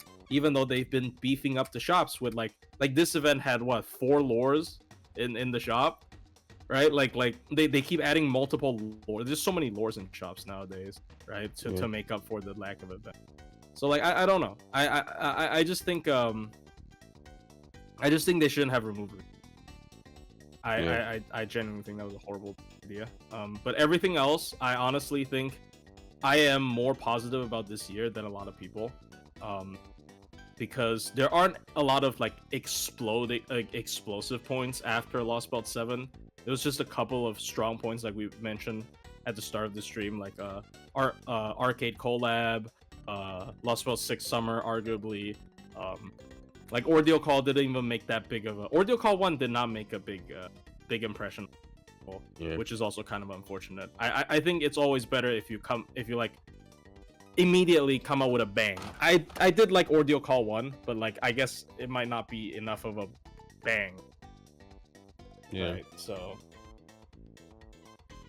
I think the writing was fine. Like I read the entire translation. I think Ordeal Call 1's writing was absolutely fine.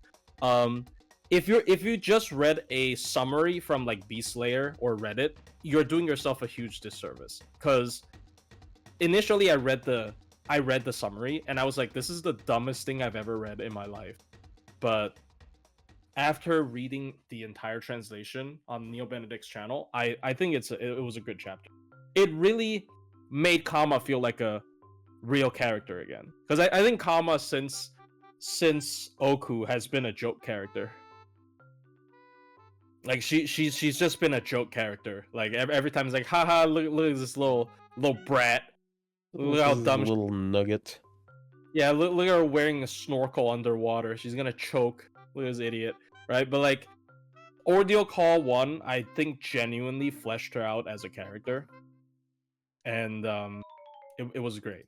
I think it was great. Like, if you're a Kama fan, look forward to Ordeal Call 1. It's all.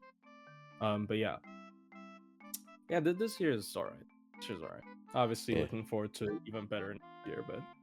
What would you rate it out of 10 so far? I guess 7. I think 7's fair. I'd say like a 6. Go ahead. Oh no, you go. No, I kind of interrupted you. Cause I don't actually think the anniversary was that disappointing. Like genuinely, it felt similar for me compared to the Arcade anniversary. I know this is like hot take. I think this year's anniversary is like it felt really similar to Arcade. I don't know. Well, last one had it had Mighty Chains and the quick chain true, update. It had Mighty Chains. Which honestly I feel like it's just one of the best updates to the game in a really long time. Yeah, I guess I didn't want to attribute that to anniversary. But like I think this year was fine. This year came out with a lot of banger servants.